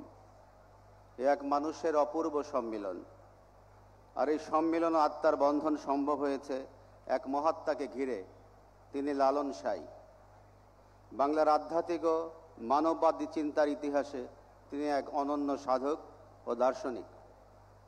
একাধারে এমন এক মনীষী যিনি ধর্ম, জাতি, বর্ণ, লিঙ্গ বা সমাজ ব্যবস্থার সমস্ত ভেদরেখা মুছে মানুষকে চিনতে শিখিয়েছেন। তার দর্শন মূলত মানুষের ভেতরের ঈশ্বর সন্ধান এবং মানুষে মানুষে সমতার আদর্শ। লালনের গান, বচন, জীবন চেতনায় ফুটে উঠেছে সহজিয়া সাধনা, দেহতত্ত্ব, মানব প্রেমের এক গভীর ব্যাখ্যা। মানুষ ভজলে সোনার মানুষ হবি, এই উক্তির মধ্যেই তার ভাবজগতের সান্নিহিত। লালনের মতে ঈশ্বরকে মন্দির, মসজিদ, গির্জা বা মঠে পাওয়া যায় না, তিনি অবস্থান করেন মানুষের অন্তরে। তাই সত্যিকারের সাধনা মানুষের সেবা ও ভালোবাসা। লালন সাঁই জন্মেছিলেন এমন সময়ে যখন সমাজে জাতপাত, ধর্মীয় বিভাজন ছিল। তিনি বলেছিলেন, সব লোকে কয় লালন কি জাত সংসারে, লালন বলে জাতের কি রূপ দেখি নাই নজরে। জগৎ জুড়ে জাতের কথা লোকে গল্প করে যথাতথা, লালন বলে জাতের ছাতা ডুবাইছি সাত বাজারে। এখানে তিনি ঘোষণা করেছেন যে মানুষের কোনো জন্মগত জাত বা ধর্ম নেই, মানুষের একমাত্র পরিচয় সে মানুষ। এই চিন্তা তাকে পরিণত করেছে এক সর্বজনীন মানববাদী দার্শনিক হিসাবে। তার মতে দেহই হলো সৃষ্টির কেন্দ্র এবং ঈশ্বরের আবাসস্থল। তিনি বিশ্বাস করতেন দেহকে জানা মানে আত্মাকে জানা, আর আত্মাকে জানা মানে পরম সত্যকে উপলব্ধি করা। লালন জটিল দর্শন বা কঠোর ধর্মাচারের পথ বর্জন করে সহজ জীবনের মধ্যে সত্যের সন্ধান করেছেন। এই আত্মজ্ঞান অর্জনের জন্য বাহ্যিক ত্যাগ নয়, বরং অন্তরের শুদ্ধতা ও প্রেমই যথেষ্ট। তার দর্শনের আরেকটি গুরুত্বপূর্ণ দিক হলো মানব প্রেম ও সাম্যবাদ। তিনি সকল মানুষের মধ্যে প্রেম, সহানুভূতির বন্ধন গড়তে চেয়েছেন। তার মতে কোনো ধর্মের অনুসারীর অন্য ধর্মাবলম্বীর শত্রু ভাবা মূর্খতা। তাই তিনি বলেছেন, মানুষ ভজলে সোনার মানুষ হবি, নইলে কুল হারাবি। লালন বলে, মানুষ আকার ভজলে তাকে পাবি। তার এই প্রেম যে শুধু মানব প্রেম তা কিন্তু নয়, প্রকৃতি, প্রাণী এবং সব রূপের প্রতিও সমানভাবে বিস্তৃত। তার দর্শন কেবল একটি ধর্মীয় বা আধ্যাত্মিক তত্ত্ব নয়, এটি মানবিক দর্শন। তার চিন্তা আজও আধুনিক সমাজে প্রাসঙ্গিক, কারণ তিনি শিখিয়েছেন ভালোবাসা, সহিষ্ণুতা ও আত্মজ্ঞান, মানব প্রেম, আত্মচেতনা, ভেদাভেদহীনতা, সহজিয়া সাধনা ও মুক্তির মানবিক পথের শিক্ষা। সংস্কৃতি বিষয়ক মন্ত্রণালয় প্রথমবারের মতো লালন তিরোধান দিবসকে জাতীয়ভাবে উদযাপন করছে, যেটা আমি শুরুতেই বলেছি, এবং নানান ধরনের অনুষ্ঠান আমরা আয়োজন করেছি, আলোচনা, গান, এবং আমাদের ছেউরিয়াতে যে সাধুদের যে রিচুয়ালটা আছে সেই রিচুয়ালের অংশগুলো এটার অন্তর্ভুক্ত আছে। আজান দিচ্ছে, আমরা কি থামবো একটু? আমি আজান শেষ হোক, আমি শেষ করে দেব তারপর।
বাংলাদেশের কুষ্টিয়ার ছেউরিয়ার এই প্রত্যন্ত অঞ্চলের একজন সাধকের গান আজ বিশ্বব্যাপী মানুষের অন্তরে স্থান করে নিয়েছে।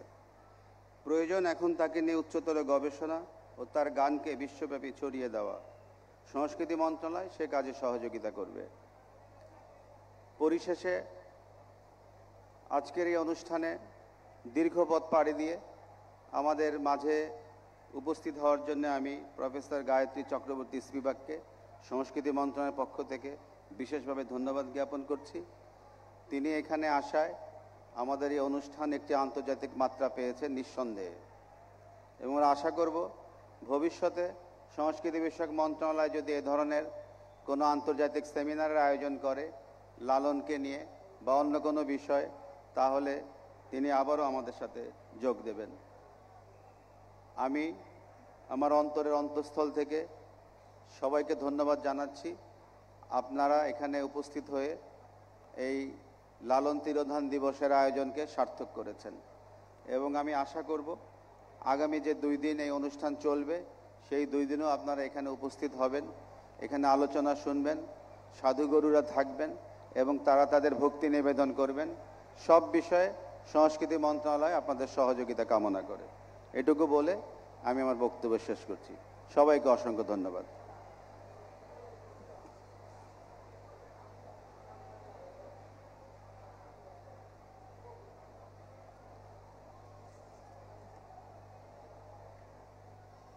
অসংখ্য ধন্যবাদ জনাব মোহাম্মদ মফিদুর রহমান, সচিব সংস্কৃতি বিষয়ক মন্ত্রণালয়।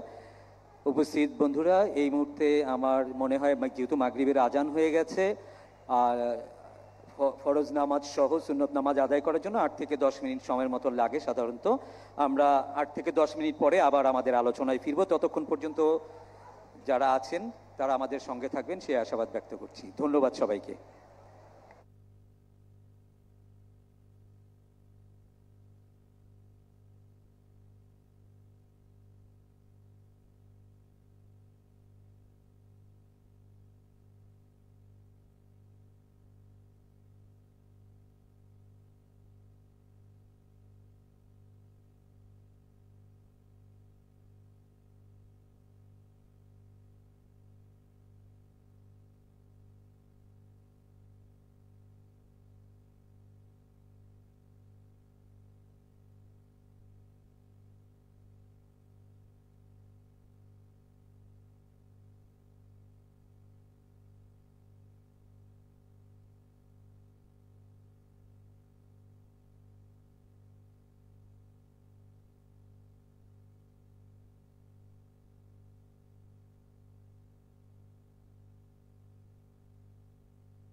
নামাজ এবং আজানের বিরতির পর সবাইকে আবারও আমন্ত্রণ জানাচ্ছি আমাদের আলোচনা পর্বে। আমাদের আলোচনা প্রায় শেষ পর্যায়ে আমরা চলে এসেছি। 2024 সালের আন্দোলনে আমরা দেখেছি তরুণ প্রজন্ম যখন বৈষম্য, বঞ্চনা ও অন্যায়ের বিরুদ্ধে এক কণ্ঠে উচ্চারিত হয়েছিল, তখন সেই আন্দোলনের অন্তঃপ্রেরণার লালনের ভাব নীরবে কাজ করেছে। মানুষের উপর মানুষ নাই, এই বাণী আজও আমাদের ঐক্যের প্রতীক হয়ে আছে। আজ যখন বাংলাদেশ এগিয়ে যাচ্ছে এক নতুন রাজনৈতিক জনগোষ্ঠী গঠনের পথে, সেখানে সবার অধিকার, মত প্রকাশ ও মর্যাদা সমান, তখন লালন শিক্ষা আমাদেরকে বারবার স্মরণ করিয়ে দেয় অন্তর্ভুক্তি মানে কাউকে বাদ দেয়া নয়, বরং সবাইকে সঙ্গে নিয়ে এগিয়ে যাওয়া। এই লালন আখড়ায় দাঁড়িয়ে আমরা প্রতিজ্ঞা করতে পারি, লালনের ভাব ও তার সহনশীলতা ও প্রেম বাণীকে আমরা জাতীয় জীবনে প্রতি স্তরে ছড়িয়ে দেব। এক নতুন বাংলাদেশ, যে স্বপ্ন আমরা দেখছি তার সবচেয়ে শক্ত ভিত্তি এই লালনের চেতনা। বন্ধুরা, এই পর্যায়ে আমি আলোচনা করার জন্যে মঞ্চে আহ্বান করছি আজকের এই আয়োজনের বিশেষ অতিথি, আমাদের মাননীয় উপদেষ্টা, মৎস্য ও প্রাণী সম্পদ মন্ত্রণালয়ের উপদেষ্টা ফরিদা আক্তার। আমি জনাব ফরিদা আক্তারকে বিনীতভাবে অনুরোধ করছি মঞ্চে এসে আপনার বক্তব্য উপস্থাপন করার জন্য। আশেপাশে যারা রয়েছেন এবং আসন গ্রহণ করেননি, তাদের কাছে আয়োজকের পক্ষ থেকে বিনীত অনুরোধ করছি আপনারা নিজ নিজ নির্ধারিত আসন গ্রহণ করুন। এর পরপরই আমাদের এই আলোচনা পর্বের পরেই আমাদের রয়েছে আখড়াইয়ের গান দিয়ে শুরু হবে। তারপর 3 জন সাধু গান করবেন। সাধুদের পর শিশু শিল্পীরা একটা দলীয় গান পরিবেশন করবে।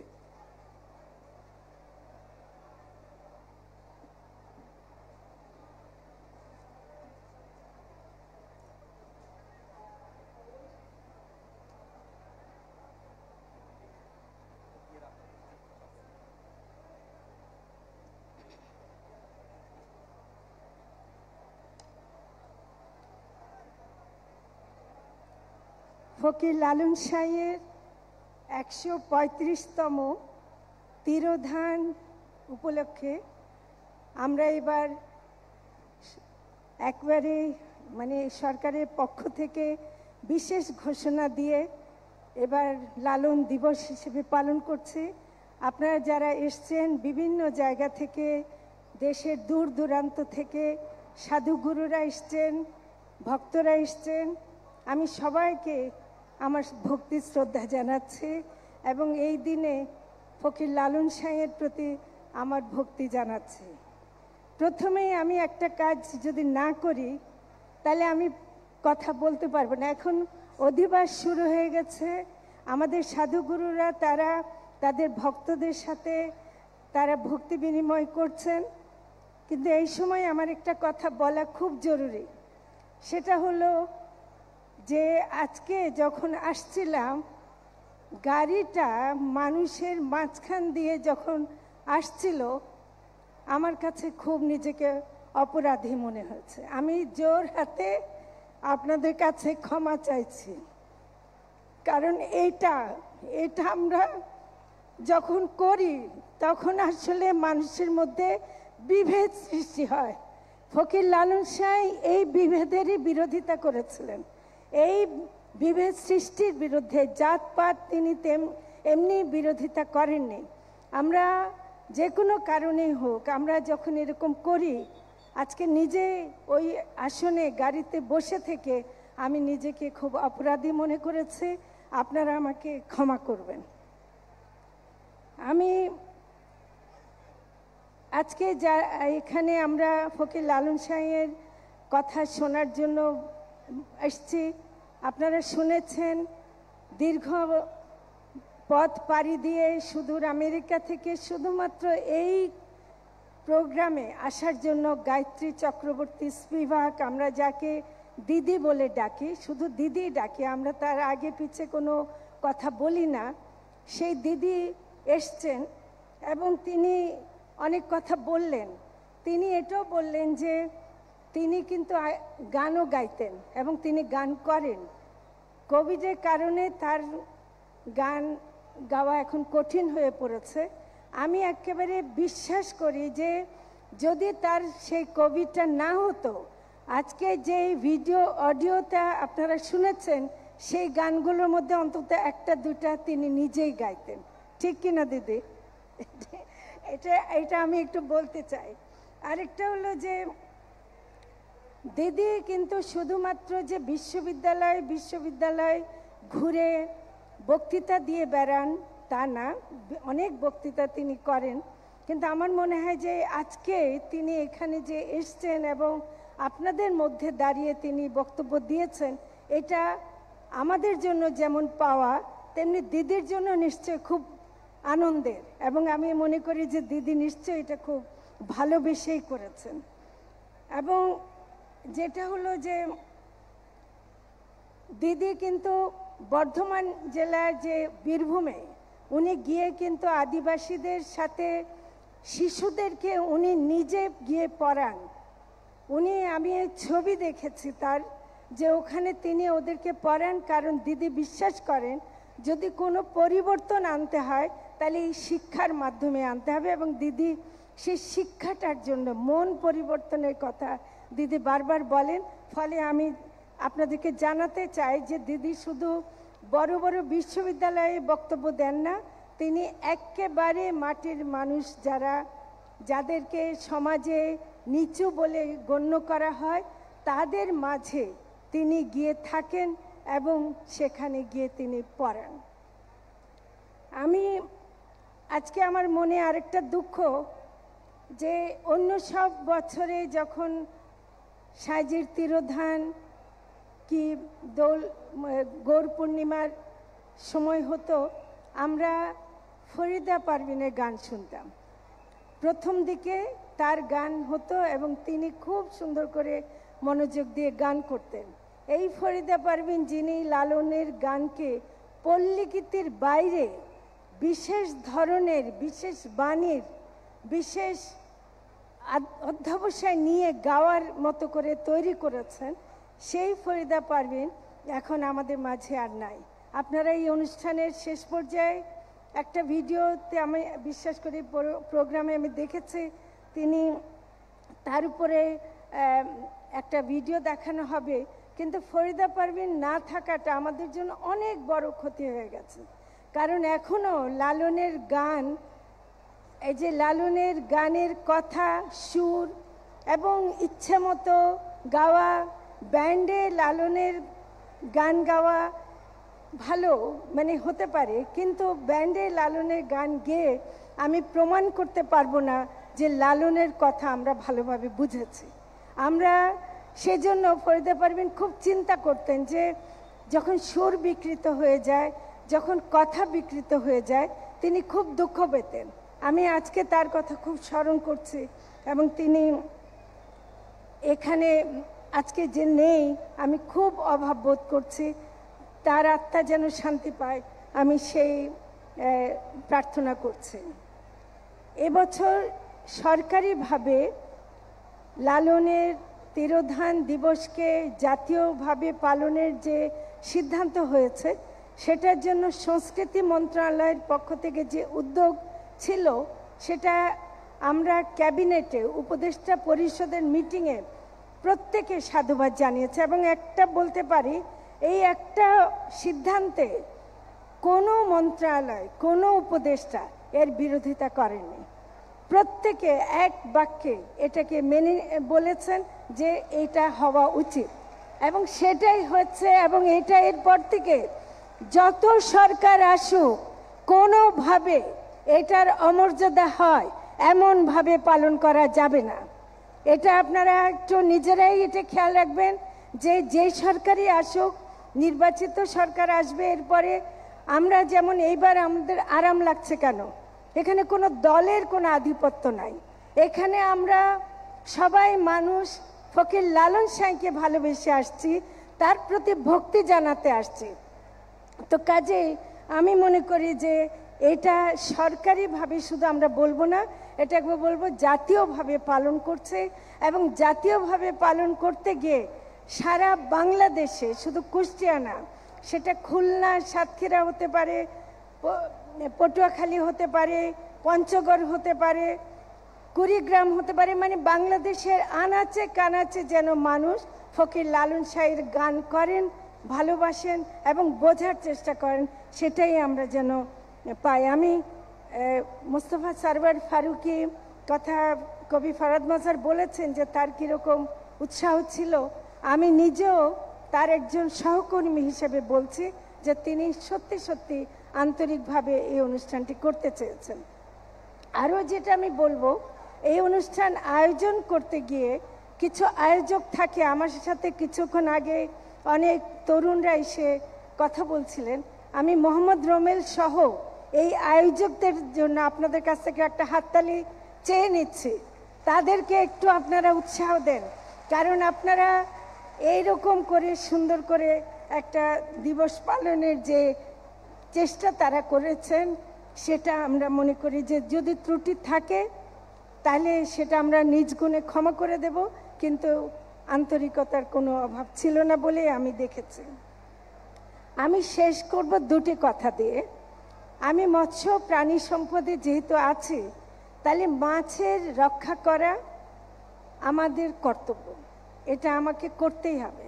এবং সে কারণে আমরা বছরের বিভিন্ন সময়ে আমরা মাছ ধরার ক্ষেত্রে নিষেধাজ্ঞা জারি করি।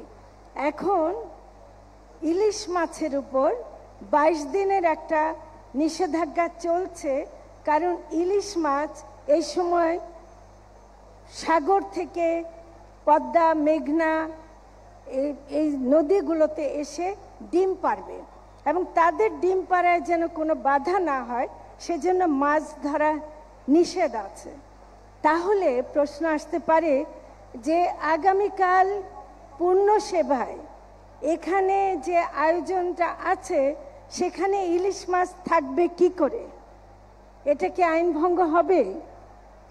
এইটা আমি অন্তত আমার পক্ষ থেকে ব্যাখ্যা করতে চাই, কারণ আমি খোঁজ নিয়েছি যে এখন কিন্তু কোনো ইলিশ বাজারে পাবেন না, এখন কেউ ইলিশ ধরবে না, তাহলে এই ইলিশ আসলো কোত্থেকে? আমি খোঁজ নিয়ে জেনেছি যে এই অনুষ্ঠানের জন্য যেহেতু সাধুগুরুদেরকে ফকির লালন শাহজি ইলিশ পছন্দ করতেন, এই কারণে যে ইলিশ উজানে যায়, এবং উজানে যাওয়া যারা যে মাছ যায়, ফকির লালন শাহ কিন্তু সব মাছ অন্য কোনো আমিষ তিনি গ্রহণ করতেন না, কিন্তু শুধু ইলিশটা নিতেন। ফলে এই ইলিশটা পূর্ণ সেবায় দিতে হবে, তাই ডিসি মহোদয় এবং যারা আয়োজকরা আছেন তারা নিষেধাজ্ঞা জারির 1 সপ্তাহ আগে কিনে রেখেছিলেন। তো সেই কারণে তাদের পক্ষ থেকে আইন ভঙ্গ হয়নি, নাহলে আমি নিজেই এখানে অভিযান চালাতাম এবং সেটা অসুবিধাই হতো। তো কাজে সেটা আমি মনে করি যে খুবই ভালো যে আমরা ইলিশ যে নিষেধাজ্ঞা আছে, আপনারা যারা এখানে কেউ যদি মৎস্যজীবী থাকেন, আপনাদের কাছে আমি অনুরোধ করব ইলিশ মাছকে শান্তিতে ডিম পাড়তে দিন, মা ইলিশকে রক্ষা করুন। শেষ কথা যেটা বলবো, আমরা বলি ফকির লালন শাহের ধামে কোনো প্রকার ধূমপান, কোনো প্রকার মাদক চলবে না, এবং সেটা করতে গিয়ে ধূমপান তো আমরা নিষেধ করি, কিন্তু কুষ্টিয়া অঞ্চলে যখন দেখি তামাক পাতার চাষ হয়, কুষ্টিয়াতে তামাক পাতার চাষ হওয়া, এটা কত বড় অপরাধ, কত বড় অন্যায়। যে আমি যেহেতু মৎস্য প্রাণী সম্পদে আছে, আমার গরু ছাগলের সাথে আমার কাজ আছে, আমি দেখেছি গরু ছাগল তামাক পাতা খায় না। তাহলে যে বুদ্ধি গরু ছাগলের আছে সেটা মানুষের নাই কেন? মানুষ কি করে সিগারেট খায়? সেই জন্য আমি বলছি গরু ছাগলের বুদ্ধিটাও আপনাদের মধ্যে থাকে যদি, তাহলে এখানে তামাক চাষ বন্ধ করতে হবে, তামাক সেবন বন্ধ করতে হবে, মাদক সেবন বন্ধ করতে হবে। আমি এই কথাটা আমি যদি না বলি আপনাদেরকে, আমার মনটা খুব খুব আচুমাচু করবে, তাই আমি বললাম আপনারা সবাই ভালো থাকবেন। আমার এটা সৌভাগ্য যে আমি এখানে আসছি, কিন্তু আজকে আমি উপদেষ্টা হিসেবে আসছি, কিন্তু আমি সারা জীবনই এইখানে সবসময় আসছি, হয়তো মঞ্চে আসিনি। এবং আমি সারা জীবন যতদিন বেঁচে আছি, আমি যেই অবস্থাতেই থাকি আমি আসব। সবাই দোয়া করবেন। ধন্যবাদ।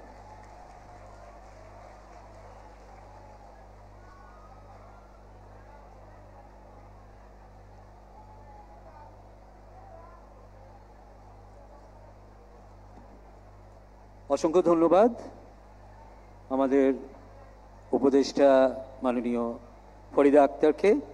বন্ধুরা, আমরা একেবারেই শেষ পর্যায়ে, আর দুইজন আলোচক আমাদের আলোচনা করবেন। তার মধ্যে এখন আমি যাকে ডেকে নিব, যার সভাপতিত্বে এতক্ষণ ধরে এই আলোচনা পরিচালিত হলো, যার অভিভাবকত্বে আমরা আজকে এখানে আয়োজন করেছি। বন্ধুরা, একটা কথা না বললেই নয়, লালন যেমন অমর হয়ে আছেন এই বঙ্গে এবং তথা সারা বিশ্বে, তেমনিভাবে আজকের যে আয়োজন, এই আয়োজনটিও বাংলার ইতিহাসে অমর হয়ে থাকবে। কারণ রাষ্ট্রীয়ভাবে এই প্রথম লালনের তিরোধান দিবস পালন হচ্ছে, যেটি ইতিহাসের একটি অংশ হয়ে থাকবে। আয়োজকদের পক্ষ থেকে এবং যারা আছেন সবার পক্ষ থেকে একটি করতালি আশা করছি যে এরকম একটি ইতিহাস নির্মাণ করার জন্য যারা যুক্ত ছিলেন, জেলা প্রশাসক থেকে শুরু করে সংস্কৃতি বিষয়ক মন্ত্রণালয় এবং এর সাথে কলা কৌশলী যারা যুক্ত রয়েছেন, আমাদের বাংলাদেশ শিল্পকলা একাডেমি, এবং যারা ক্যামেরার পিছনে কাজ করছেন, যারা লাইটে কাজ করছেন, যারা মঞ্চ ব্যবস্থাপনায় কাজ করছেন, প্রত্যেকের কাছে অসংখ্য ধন্যবাদ এবং কৃতজ্ঞতা প্রকাশ করছি। তাদের জন্য আরেকটা জোরে করতালি আশা করছি। বন্ধুরা, এই পর্যায়ে আমি মঞ্চে ডেকে নিচ্ছি আজকের সভাপতি, আজকের এই আয়োজনের সভাপতি জনাব আবু হাসনাত মোহাম্মদ আরেফিন, জেলা প্রশাসক কুষ্টিয়া। সবাইকে একটি করতালি দেওয়ার জন্য বিনীতভাবেই আবার অনুরোধ করছি।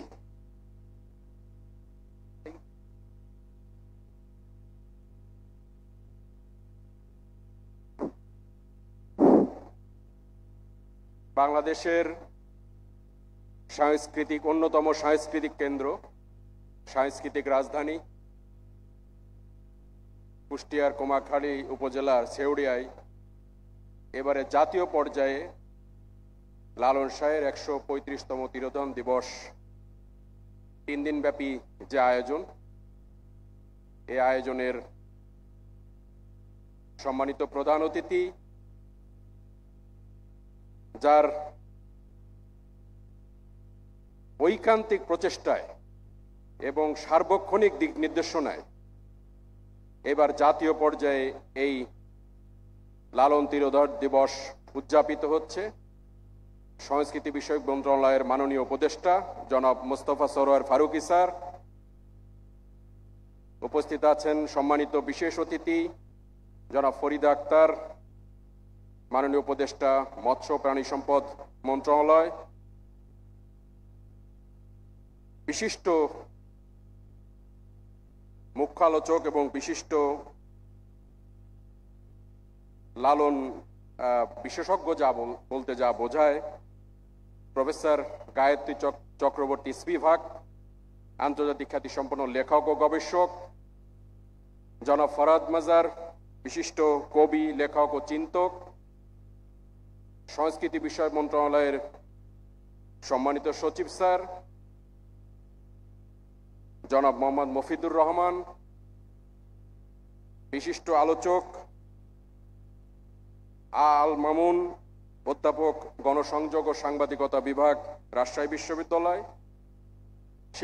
শিল্পকলা একাডেমির সম্মানিত মহাপরিচালক স্যার, অন্যান্য অতিথিবৃন্দ, সুধীবৃন্দ,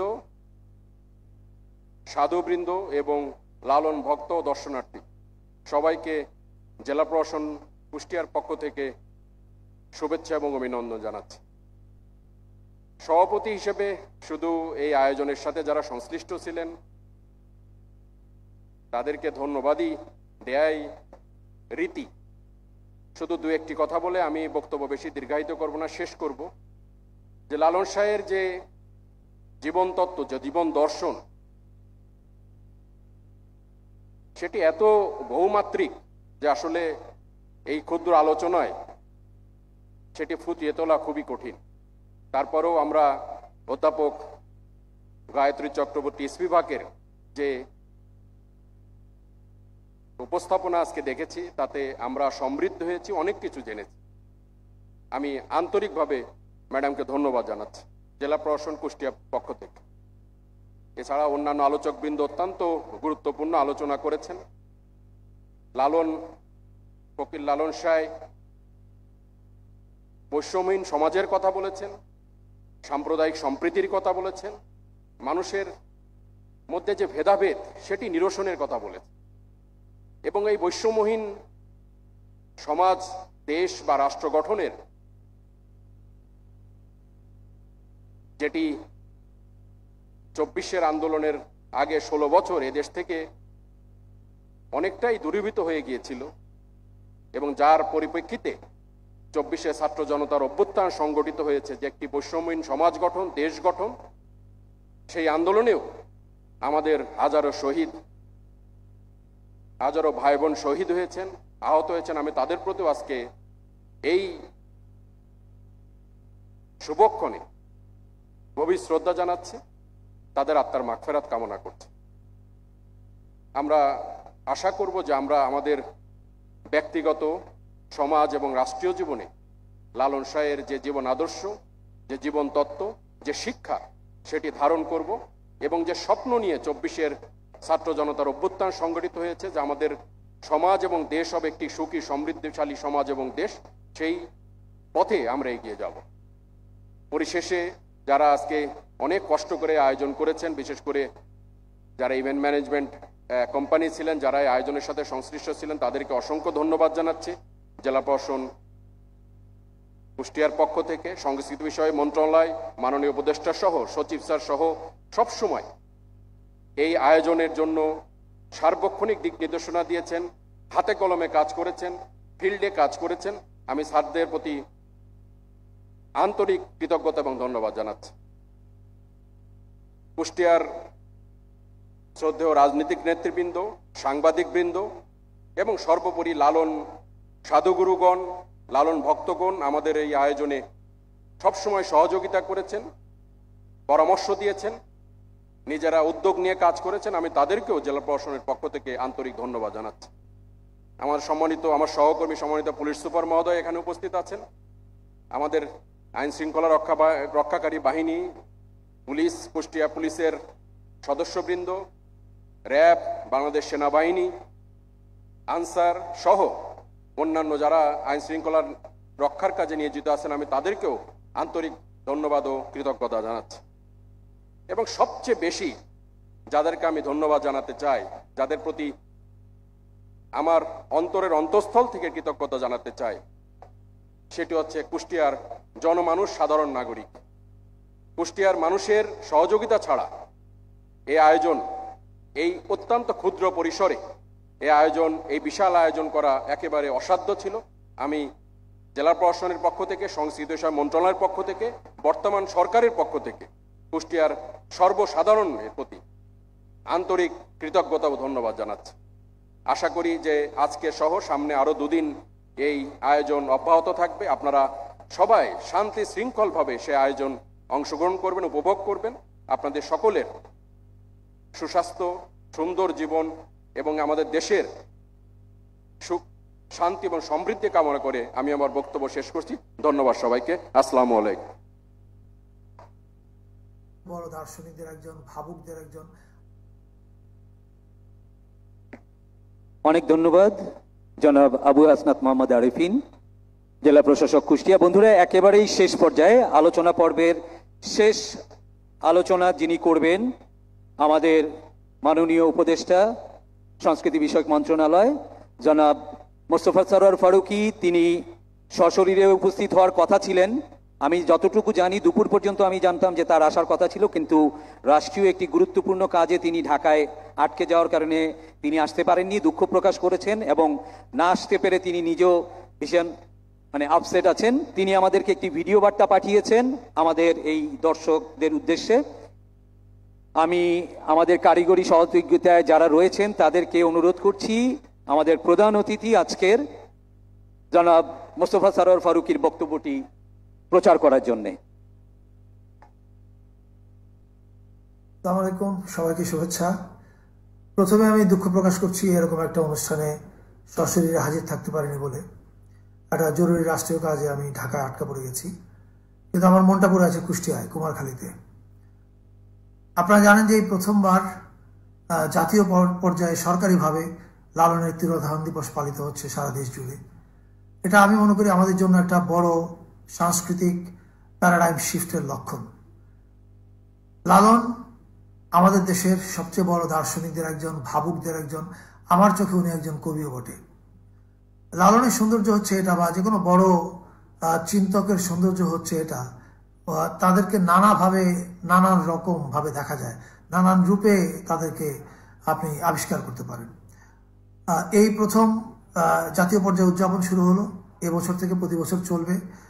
আমি খুব মিস করছি, স্পেশালি গায়ত্রীদির স্পিচটা আমার শোনার খুব ইচ্ছে ছিল, কারণ আমরা সবাই গায়ত্রীদির ভক্ত। আমি মিস করলাম, কিন্তু নিশ্চয়ই পরে কোনো এক সময় আমি রেকর্ডেড ভার্সন আমার বক্তৃতাটা শুনে নেব। আর মঞ্চে যারা উপস্থিত আছেন, আমার মুরব্বী স্থানীয় যারা আছেন, বন্ধু স্থানীয় যারা আছেন, তাদের সবার প্রতি আমার ভালোবাসা এবং শ্রদ্ধা। উপস্থিত যারা আছেন, ফকির, সাধু, বাউল, সাধারণ মানুষ যারা আছেন, তাদের সবার প্রতি আমার অনেক ভালোবাসা। এবারের লালনের যে তিরোধান দিবস, এটা সফলভাবে শেষ হোক। আমরা 3 দিন ধরে অনুষ্ঠান হচ্ছে কুষ্টিয়ায়, এটা সফলভাবে শেষ হোক, এবং ঢাকায় একটা অনুষ্ঠান হবে আগামীকাল, সেটাও সফলভাবে শেষ হোক, এই কামনা করছি। সবাইকে অনেক ধন্যবাদ।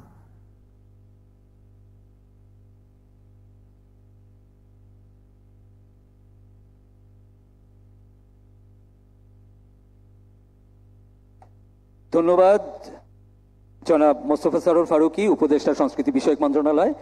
বন্ধুরা, তার বক্তব্যের মধ্যে দিয়েই আমাদের আজকের আলোচনা পর্ব শেষ হলো। আমি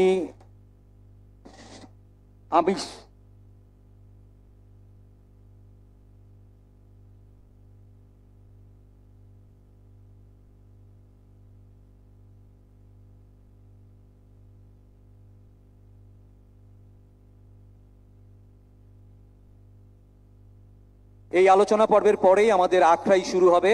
আখড়াই সাধুরা উপস্থিত হতে আরো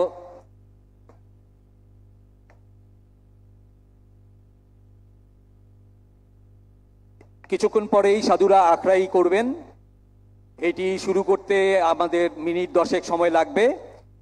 আমি এই ফাঁকে দিয়ে যারা আজকে আলোচনা করেছিলেন, প্রধান অতিথি, বিশেষ অতিথি এবং সভাপতিত্ব করলেন, প্রত্যেককে ধন্যবাদ জানাই যারা এই আয়োজনের পিছনে ছিলেন,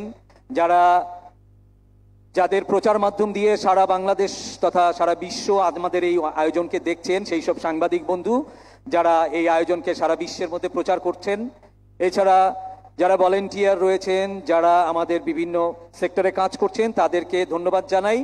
আমি আবারও সবাইকে একটু বিনীতভাবে অনুরোধ করব, এই আয়োজনের সাথে যেইভাবে যুক্ত ছিলেন তাদের জন্য একটা জোরে করতালি আশা করছি সবার কাছ থেকে। সবাই একটু জোরে করতালি দিবেন, আরো জোরে করতালি দিবেন। অসংখ্য ধন্যবাদ সবাইকে। দেখা হচ্ছে 10 মিনিট পরে।